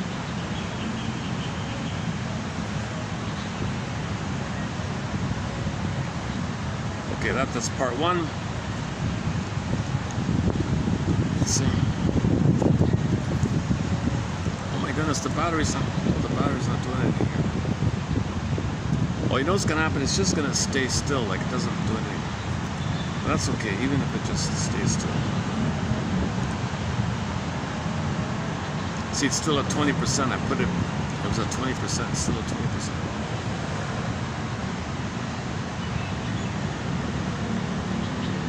Are you hearing me? Is the wind? If you notice muffling, and I think I miscalculated with the wind. Okay, now let's continue. This is a 2-pager. As the unborn child doesn't know an object, like a mother really, in the true sense of the word, he's still merged, fused, doesn't understand self and other. It's just him in there. The two is one, the whole two, it's him. He's both, like he thinks it's all unto himself. As the unborn child doesn't know an object, oh, back to, well, Grassi says maybe the first object is that music. The drums, the heartbeat. Heartbeat. There's a heart. Robbie Romero. There's a heartbeat. Good song, very good song. Pulse bass, bobo. Play some street hard. They do a lot of bass riffs. Hollywood. What else? Other bass riff. Oh, Coney Hatch has one. And any kind of melody, it's the blood flow, and that might be the first other. So the first mother, the first other was mother, the first mother was music, the mother was music.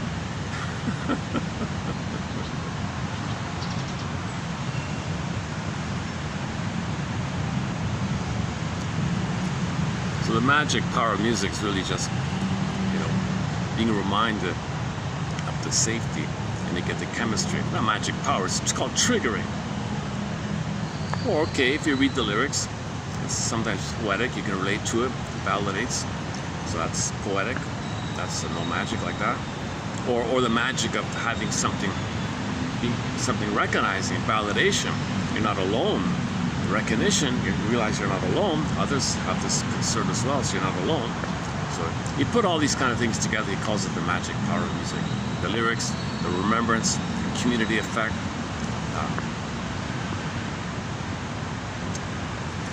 I'm sure there are numerous benefits of music.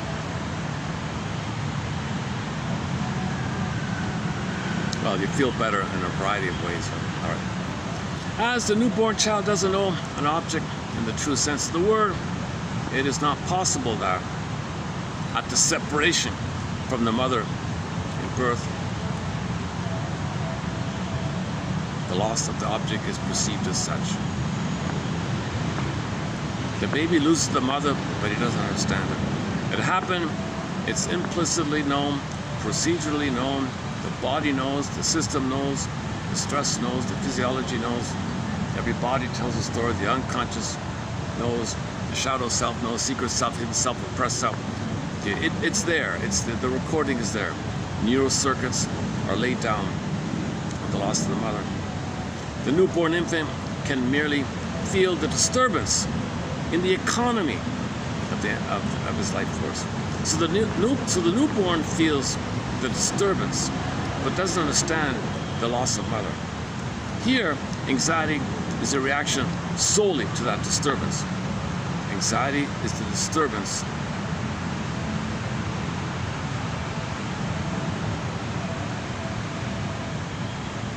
birth anxiety, therefore, is an anxiety of separation, obviously.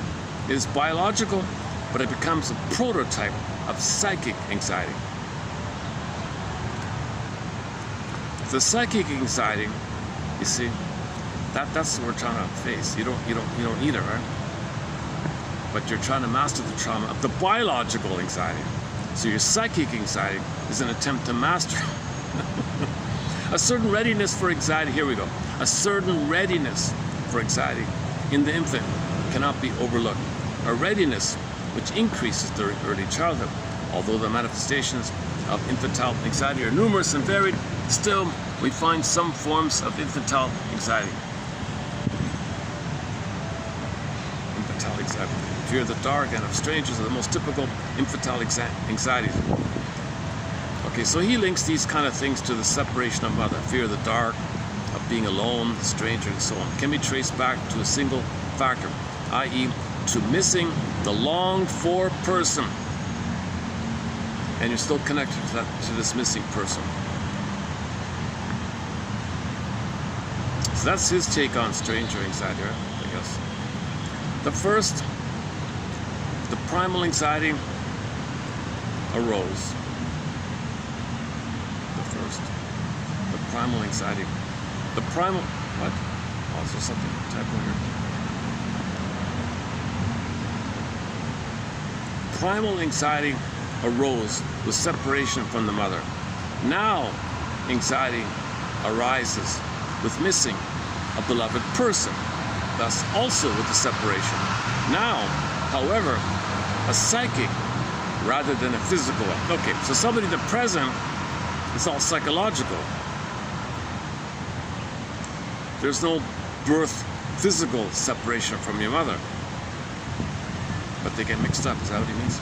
In the mother's womb, the child is bound to the mother directly with their entire life force. After birth, this tie is continued, no longer biologically, but psychologically.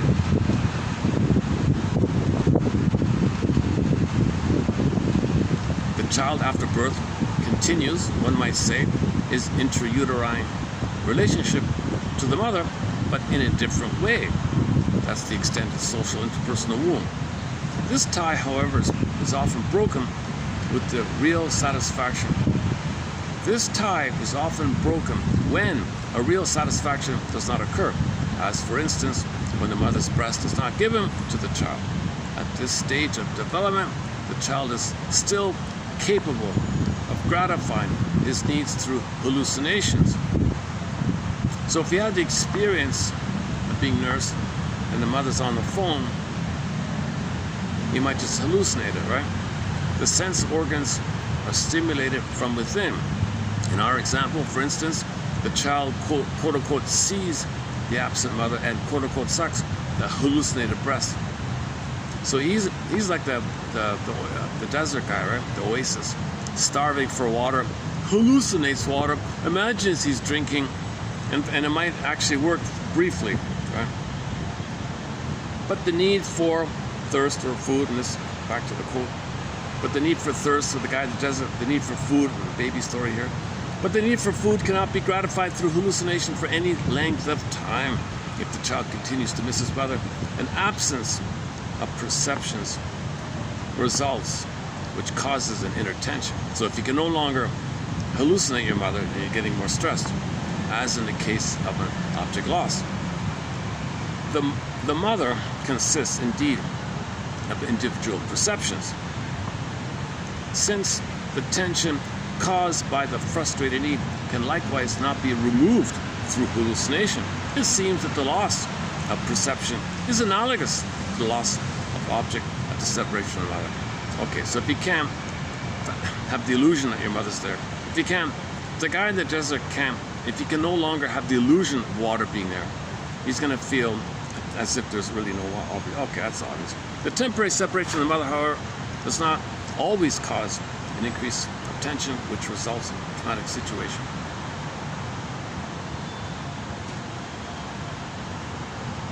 The temporary separation from mother, however, doesn't always cause an increase of tension, which results in a traumatic situation, since with ego development, the child learns to control himself. Okay, so the child,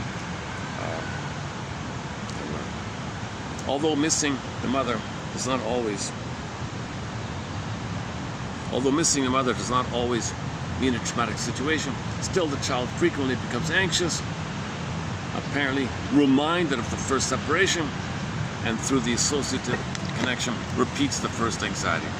And through the associative connection repeats the, okay. See, he's talking about triggering, right? So before the term triggering was popular, back in the 1920s, he's talking about triggering. He doesn't use the word triggering. Although missing the mother doesn't always mean a traumatic situation, still, the child becomes anxious, apparently reminded of the first separation. And through the associative connection repeats the first anxiety. That's trigger.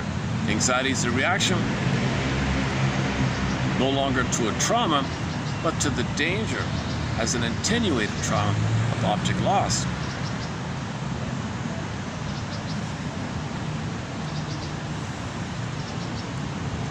It is therefore based on experience.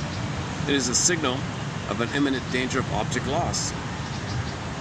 So you're reacting now to losing your mother again, is that it? And it's set in motion when the mother is missed. So you miss your mother, but you got the anxiety of actually losing your mother. But you only miss your mother. You had the mother. And maybe the kid is 10 years old, he misses his mother, but he might be feeling the triggering of when he lost his mother in the birth trauma. It's a basic conditioning error. The absence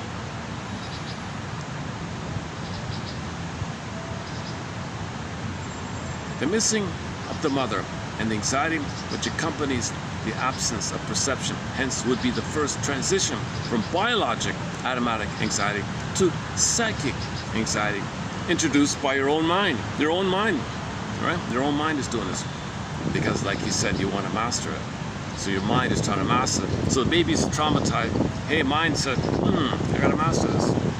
Now the mind thinks whenever it's triggered, he'll either live his life in anticipation of being triggered, so his mind is prepared and the mind is involved in this.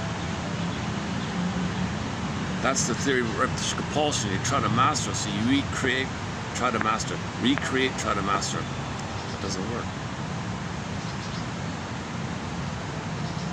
It's not learning theory where you just try something, make a mistake, learn, now I get it, now I got it.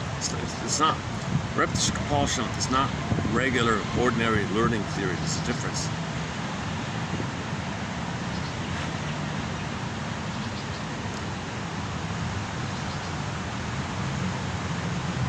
Where are we? The absence of perception becomes the loss of object. When the child starts to develop affectionate feelings, a mere turning away by the mother, a threat, a reproach is sufficient to cause fear of object loss.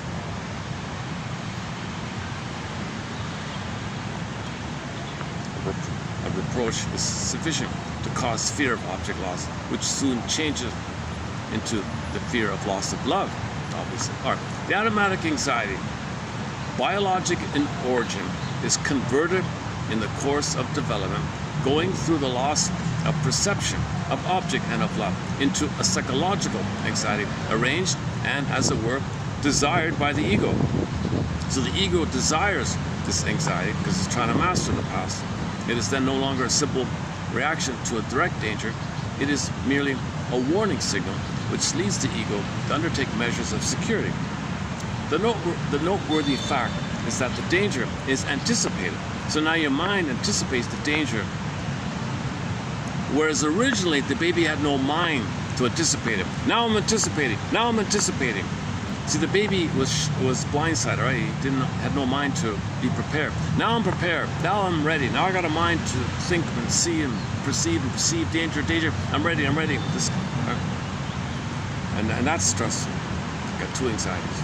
All right, that point there, that what I just said, I think captures this article, this section. It's not even a chapter. It's just like one page in the book. It's a dense book.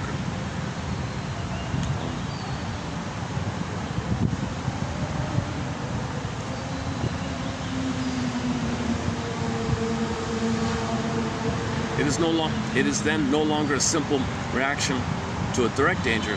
It is merely a warning signal which leads the ego to undertake measures of security.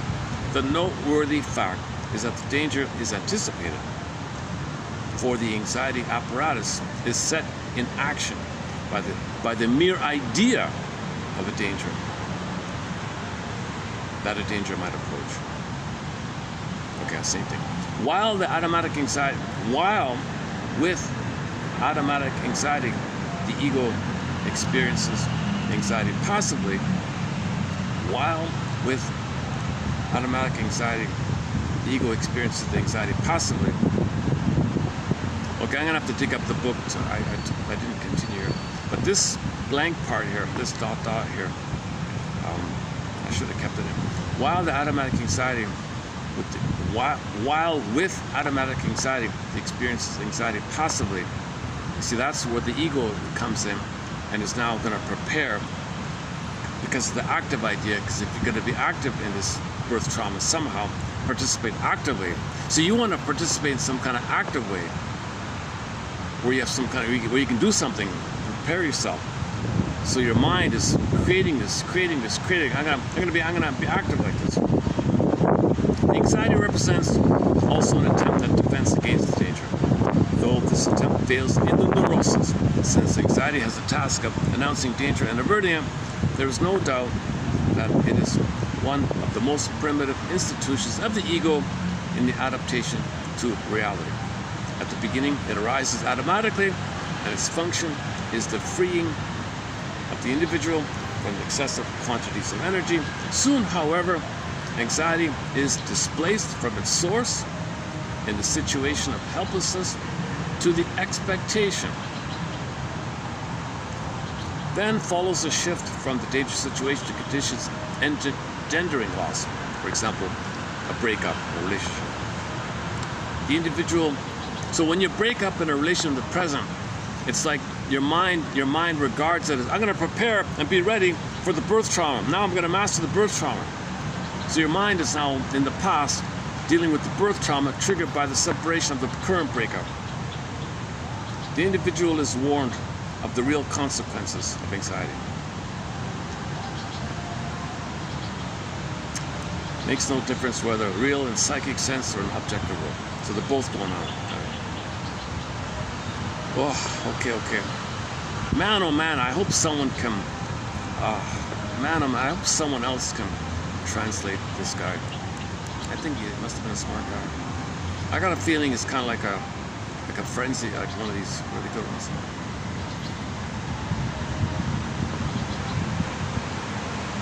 But better than nothing, eh?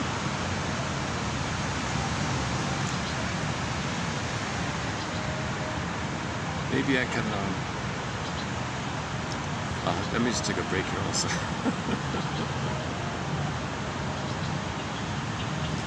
Yeah, it's funny, at the end of the video I feel a little calmer, right? Well, look, it's funny, you start a video and all this activity takes place, and by the end it's kind of calm, right? Maybe somebody gets hysterical. Hey, who's that? A new person.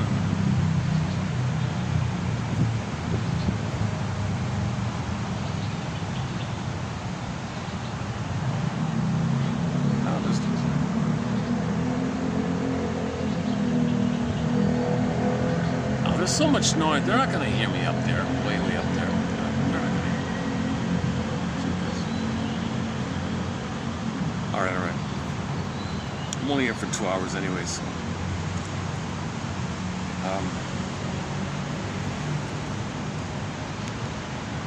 Okay, let's just go to Radio Garden. That website, Radio Garden.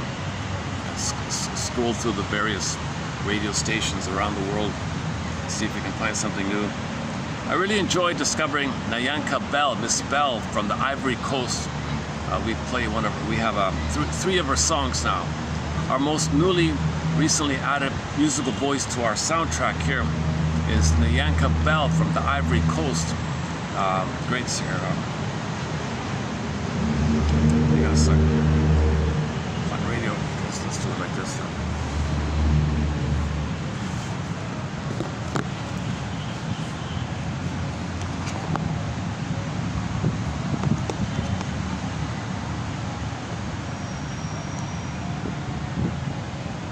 Radio Garden. Are we getting in here? Oh, there's gonna be a lot of all the ads. Yeah, okay. Oh, here we go. Radio Ivory Coast. Yeah.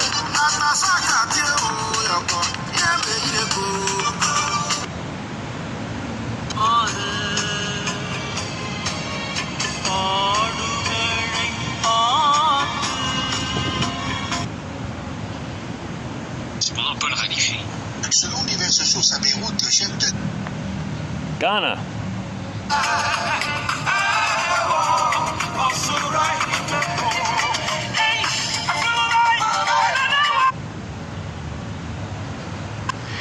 Right, please go on.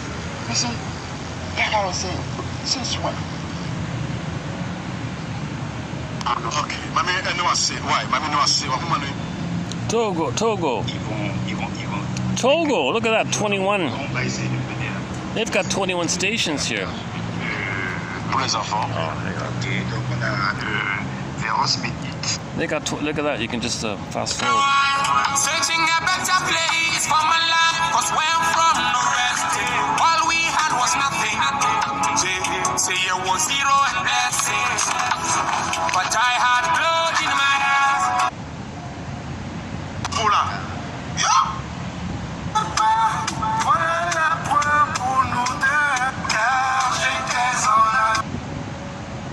Également. Et d'ailleurs sur le dernier.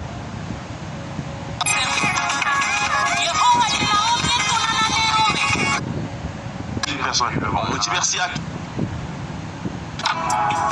If you see the light, remember that I was with you when you were lost and lonely lover. Belle journée, Désiré Doué, Ousmane Dembélé.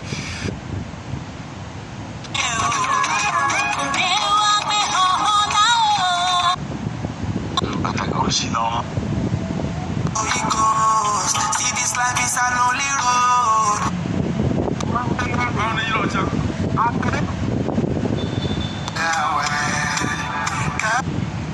Pour moi, c'est une liste.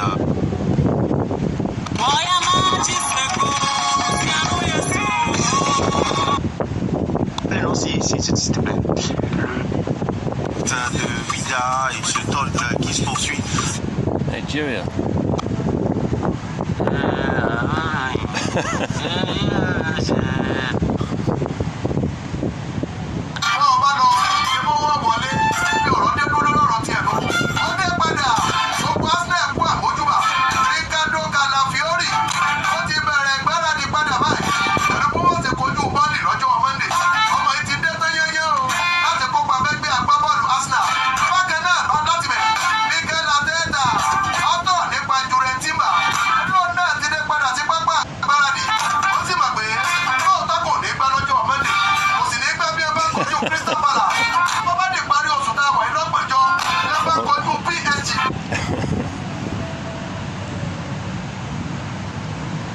Akure.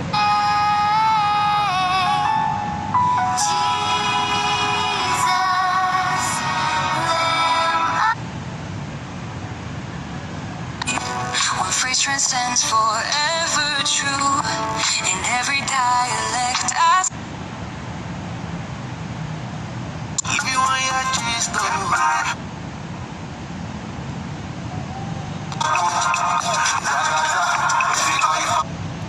Oh man, sometimes I get lucky, I'll get a good song, like within 2 minutes I'll find a good song. This on occasion happens, I'll scroll for half an hour, nothing. So let's give it a few more tries. Let's try a couple of others then. Usually there's a lot of good music.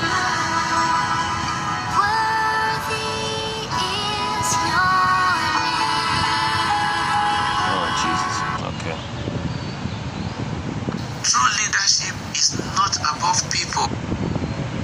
You're about it. And when it's time to make that connection, comfort. Cameroon. I had so many before. Would you meant the prayer? To Allah.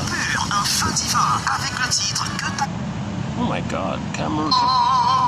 C'est Coco, entends-tu comment je t'appelle? La douleur de l'amour fait tuer mon...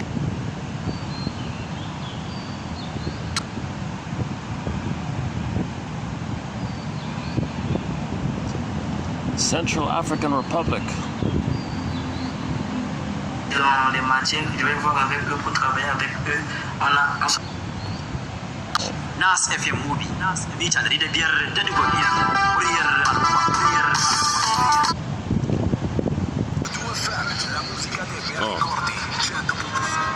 They didn't say it. Okay, see, we don't know. Let's see what the next song. This might be a good channel then. All right. Any closing thoughts here?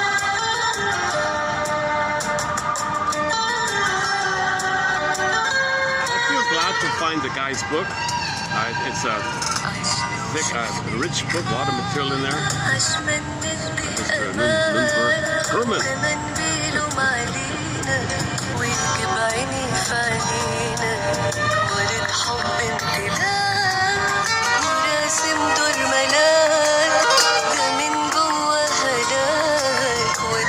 Even though you don't know the lyrics, most likely it's in the area of yearning for love, symbiotic striving for blissful oneness, the connection, get the yearning. You cannot recreate the bliss that was missing, but you need it. You can't have it, but you need it. You can't live the values, but can't live with you because it's unrealistic. No time machines, no morphing machines. You can't undo the event, the trauma did take place. So you're looking for yearning. You're my first, you're my last, you're my everything. Pressure on that person. It's doing the same thing called limerence. Capitalism, love, infatuation, spell down, transfer stuff. Where somebody triggers the past. So you feel the bliss at first, and then all the fear and the fighting takes place. So even though I have no idea what this song is, chances are it's some kind of I miss you song, I need you song, something like that. Oh, what happened? It stopped. Oh, it just froze on me here. Oh, did I accidentally? Oh, there it is. Wait, let's try another.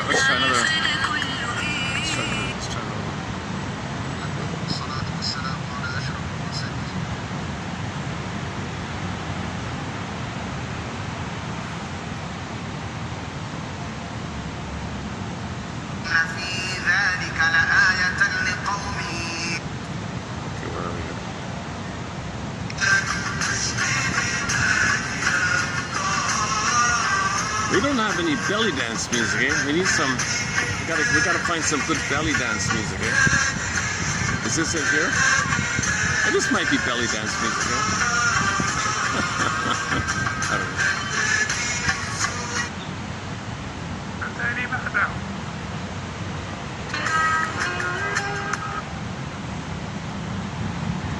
Is that the same one? That's the same one? Alright. Radio Do.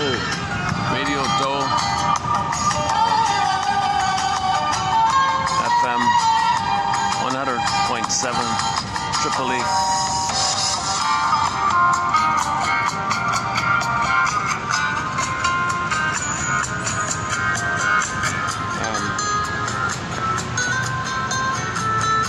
Yeah, like Back to the Partridge Family. We could do these. We don't have to. We don't have to have problems. We could have problems. We don't have to. It's always our choice.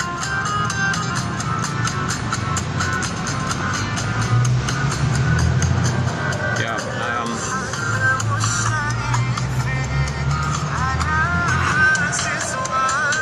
Okay, these Habibi songs, it's all love, right? Oh, I love you. I love Habibi, I love you. Italy. Let's try Italy. What about Italy? What about?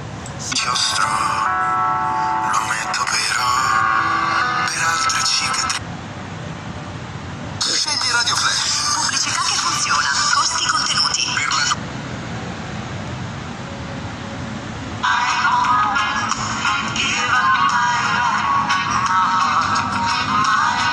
Oh, that's copyrighted. Okay, that's gonna be copyrighted. I want to find some like local, music.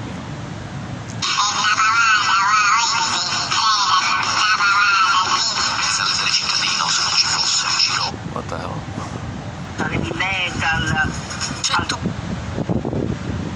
Manfredonia.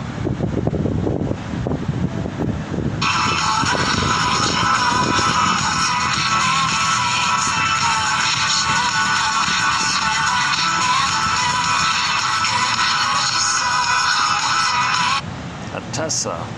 Ecco, ascoltate. Tivoli. Lezioni è previsto da domenica. Cascara. Stai ascoltando Let's Go to the Music. Firmo. Oh, that's copyrighted. Looking for a heart of gold.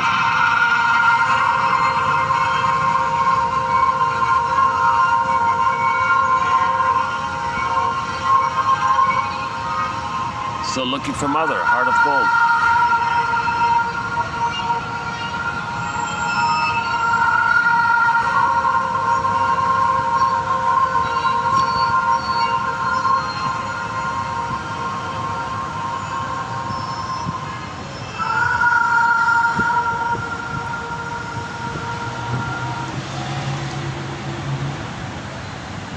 Testoia Radio.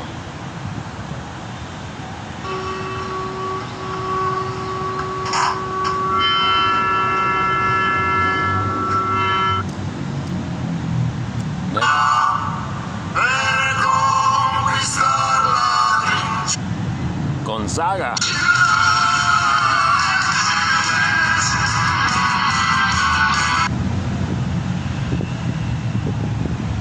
Sant'Ona di Traffico regolare Piave. in questi minuti. Trieste. Well, they've got 10 channels, this one.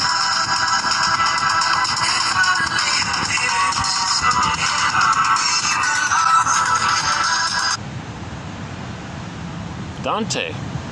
Radio Dante.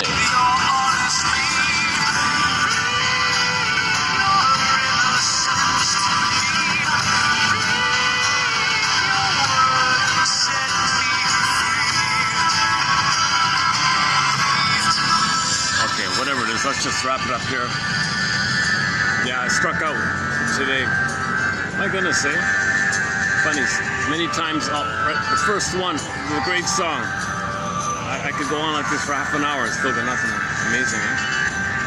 So this is from, however that's pronounced, Trieste, Italy, radio station.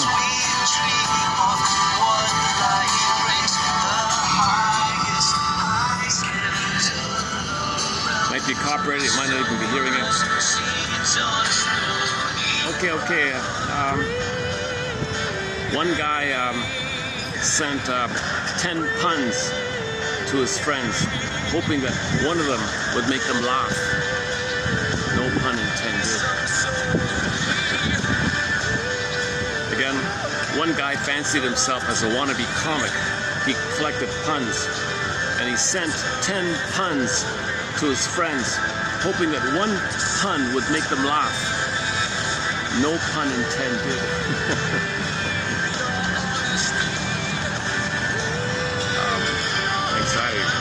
Anxiety.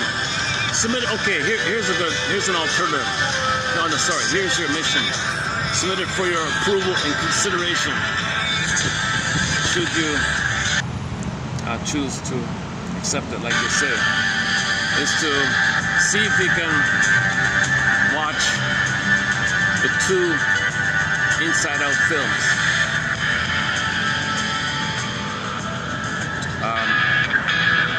2024 and 2015. 2015, the first Inside Out one with the 5 characters, and then the revised one, Inside Out 2, done 2 years ago. With Anxiety at the Console, directed by Pete Docter, who I regard as a soul doctor for doing all that. But in particular, the second film is all about anxiety. Oh, let's put a stop on that. Now it's getting noisy. People are riding here. Yeah, so submit it for your approval and consideration. Check out the 2 films by Pete Docter, Inside Out and Inside Out 2. The comic Psychoanalysis, Dark Horse Publishing has it there in digital and hardback. If it's still there, I'm not sure. It's the complete run. They now have the complete run, the 4 issues. 55, same year, discussed today, 55. So today was the translation, the 55 translation of the 20s articles. So get the comic Psychoanalysis, watch the films Inside Out, the 2 there, and and do something, either here in this channel or on your own. Do something for yourself on the work of Joseph Barnett. Any one of his articles, or here in the channel. The quotes will be posted. The Barnett quotes will be posted beginning. Hang on here. 55, right? 80. Hang on. 75, right? Let me double check here. 76. Okay, I think it's, yeah, okay. 3275. It starts with 3275. Yeah, okay, right. 74 with the symbiotic trance. That's a key one, the 74 one. But anyways, the Barnett quotes here begin with 3275 and then forward like that. So you can find the Barnett quotes here. Okay, my rambling on it in the past 6 videos. See, so when you look them up, you got to put an MD. Okay, many Joseph Barnett's medical doctor, MD. He's associated with the Interpersonal Psychoanalytic Institute, the Gestalt people or something like that. Okay, so Barnett, the shrink Barnett, who gives you a really nice, contained, tidy little, neat little, maybe he's a little obsessive, I don't know. It's very neat and orderly. So yeah. So being a little hysteric myself, I would find that appealing if somebody's clear and contained like that. This translation of Herman's stuff, oh my God, it's a little chaotic.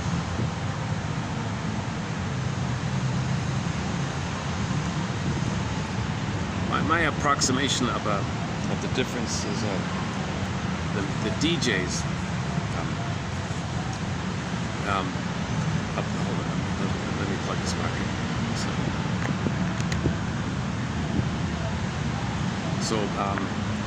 The world music channel called Sounds from the Global Village, and the DJ there, a guy named Jake, right? And another world music channel called Global A Go-Go, a guy named Bill. He just passed away, unfortunately. Now Bill was kind of a bubbly, enthusiastic character, so he was looking for indie, old, rare vinyls. He really dug up great stuff mainly from Africa. He was great. It's the best. My favorite world music channel is from that one there. It's all archived, radio4all.net. Just type in Global Agogo. You get 20 years worth of music from Africa. Rare stuff you won't hear anywhere. So he'll find some old cassette tape and play it, kind of thing. So he was excited when he talked about it. Okay, so he was maybe like a little bubbly, like that, hysteric, like that. So his music kind of reflected that. The other world music host, this Jake guy, he's very obsessive, controlling, pedantic, stuff like that. Okay, so and his music is it's world music, but it's very, very canned. I mean, it's like what you hear in the airport above you or something, or what you buy in the store. It's very commercial and packaged, so it's not too emotional. It's contained, but it's just enough for an obsessive person to get in touch with the expressionists, with the expression of people who sing freely. So you notice, I notice that kind of thing. So an obsessive DJ would be more contained and more orderly. It's a good show and all that, and we played one of his songs yesterday from his show. But I much prefer the free-spirited, enthusiastic, digging up these old 45s, scratchy. You hear the scratches from all around Africa. So he's the only one that really does that kind of thing.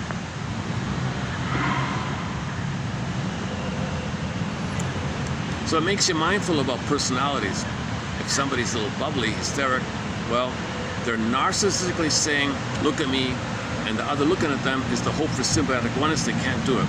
So their narcissism continues in display mode because there's repetition compulsion looking for the symbiosis. So they're always like that, right? Obsessive, They have a hidden narcissist, and they're waiting for someone for himself, and thinking others will reward him and say he's a good boy. And it's kind of, and he wants to impress you with his perfectionism of some micro detail.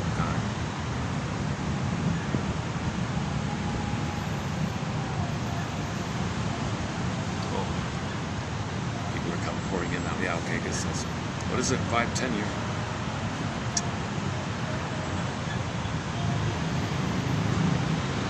Oh yeah, okay. Weather's good here. Should I check the temperature? I really.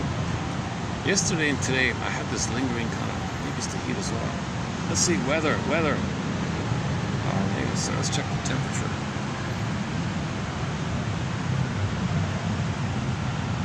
Oh, look at that. It's 31. Well, that's the lowest. That's the lowest right now. Light thunderstorms and rain ahead, but it feels like 37. So although it's only 31, it feels like 37. This is very doable. This is very manageable weather. Yeah, cool.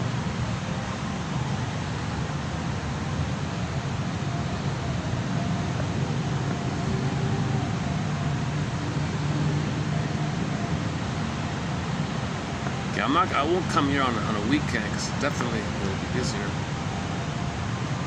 But maybe yeah, coming more often. See, it's not right on the SkyTrain, so there's fewer people in this kind of neighborhood area. By the time I get here, I'm kind of drenched in. Why am I telling you this? My anxiety, right? My anxiety. Let me analyze myself here.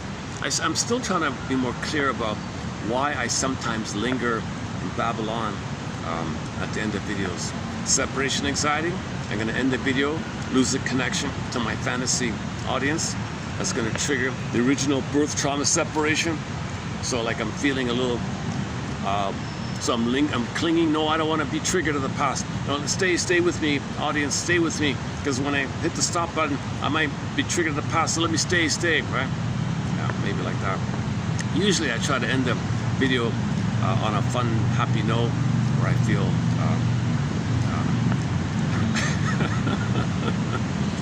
where I feel there's a connection, where I'm not going to be triggered. How's that look?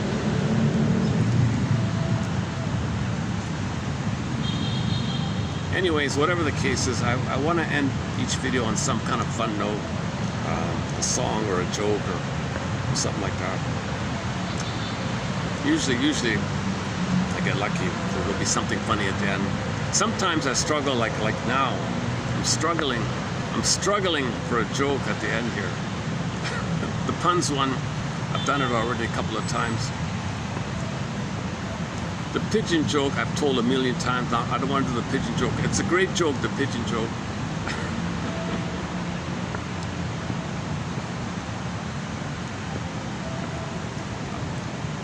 Actually, maybe recently, hang on a second.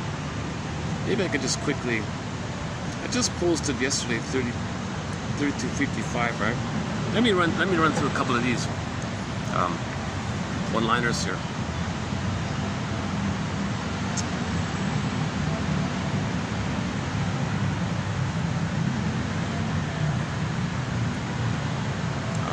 Yeah, a second.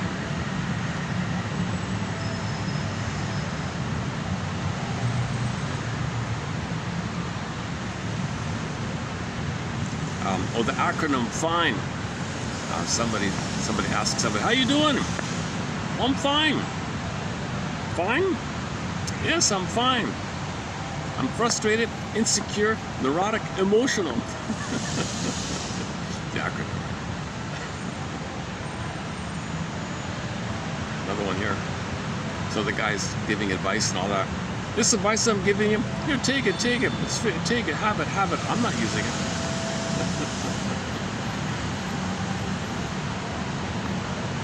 Well, a guy quit drinking and he was finally sober. I'm sober. Son of a bitch, everything's real.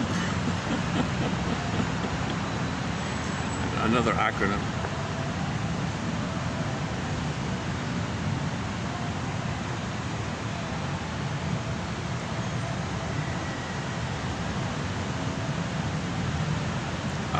this one's just so. Jay walks into a bar. The bartender asks, "What'll you have?" Jay says, "Give me 3 pints of beer, please."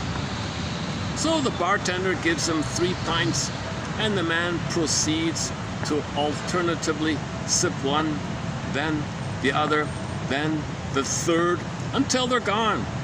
He then orders 3 more. The bartender says, "I know you like them cold. You don't have to order 3 at a time. I can keep an eye on it, and when you're low, bring you a fresh cold one." "Oh, you don't understand. I have 2 brothers. One in that city, one in city A, and another one in city B. And we made a vow to each other that every Saturday night we'd drink together. So right now, each of my brothers has 3 beers, and we're drinking together." The bartender thought that was a wonderful tradition. Every week, the man came in and ordered 3 beers. Then one week, he came in and ordered only 2. He drank them and then ordered 2 more. The bartender says, "I know your tradition, and I'd just like to let you know that I'm sorry one of your brothers died." "Oh, my brothers are fine. I only ordered 2 beers because I've quit drinking."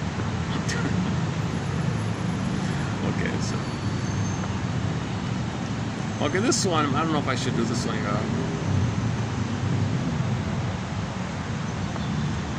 Okay. Should we leave it at that one? "There was a guy who sent 10 puns to his friends, hoping that at least one of the puns would make them laugh.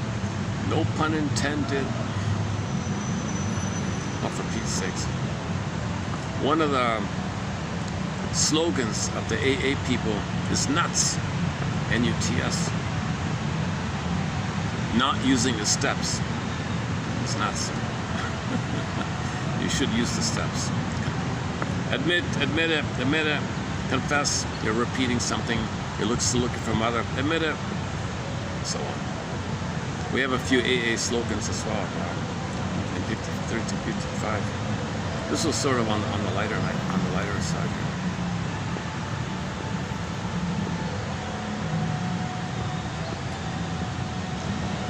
If I'm okay with me, I have no need to make you wrong.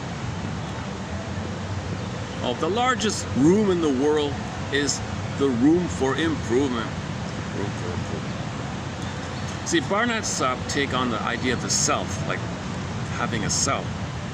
A self integrates and synthesizes, accepts and learns and updates and allows creativity, new growth, new expression of your missing traits, reclaiming old traits that were undiscovered, new gems. The self accommodates your growth and newness and freshness and new, the self allows that. So if you're kind of rigid in your dysfunction, repetition, you're stubborn, hysteric, or stubborn, obsessive, if you're and you're not learning, you see, the idea is that the self is kind of hidden behind the template, all right? And the template reflects the inability to have a proper affect or sensate to syntax, which allows for experiential knowing. And the experiential knowing will free up the self. And they're kind of synonymous like that. So you want to improve the link between the unconscious to the conscious. Okay, your gut and feeling senses and making syntax and language and vocabulary. And affect does both. Affect links to data within, and affect helps you whereby you want to express. So you have an impression of the affect, something impresses me inside, and you want to express what you feel impressed by. I feel impressed. I want to express what I'm impressed about. So I'm impressed with these quotes. I'm impressed with Barnett. I'm impressed with Radio Garden. I'm impressed. So I want to express that I'm impressed. Okay, I'm really stretching here. I'll just hit the stop button here. Thanks very much. see you in the next video. Not sure what it'll be on at this moment, but as usual, we post on average 10 quotes. Sometimes like a pass. Lately, we've been doing passages kind of thing, but sometimes there's like a whole, you know, like sometimes there'll be like 20 quotes or 30 quotes even. I think once I had like 25 or 30 quotes at one go. So it kind of varies, 1 quote or 30 quotes. So I've just been saying 10 quotes on average, with the hope that 1 out of 10. It does seem, the 90-10 rule seems to apply here as well. So of the 10,000 quotes in the collection so far, not including the honorable mention, hopefully 10%. So you'll get your 1001 Windmills of the Mind with this encyclopedia, 10,000 quotes, with this collection of 10,000 quotes. Oh, there's a little bird in the hedge there. Let's see, maybe we'll wrap up with the picture of the bird. He'll probably fly off. Okay, let's just find some, no sunset. The bird's probably gonna fly. Is there any kind of new view I can, one second. Oops. Okay, so let's wrap it up, either with the bird or some kind of view here. There he goes.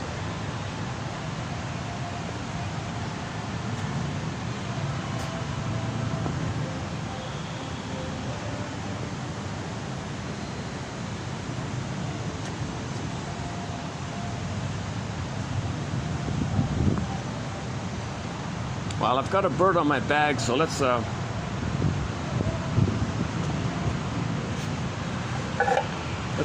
it up. Let's wrap it up here for today. Again, thanks very much. May these quotes inspire curiosity and empathy. I'll see you in the next video. Thanks very much.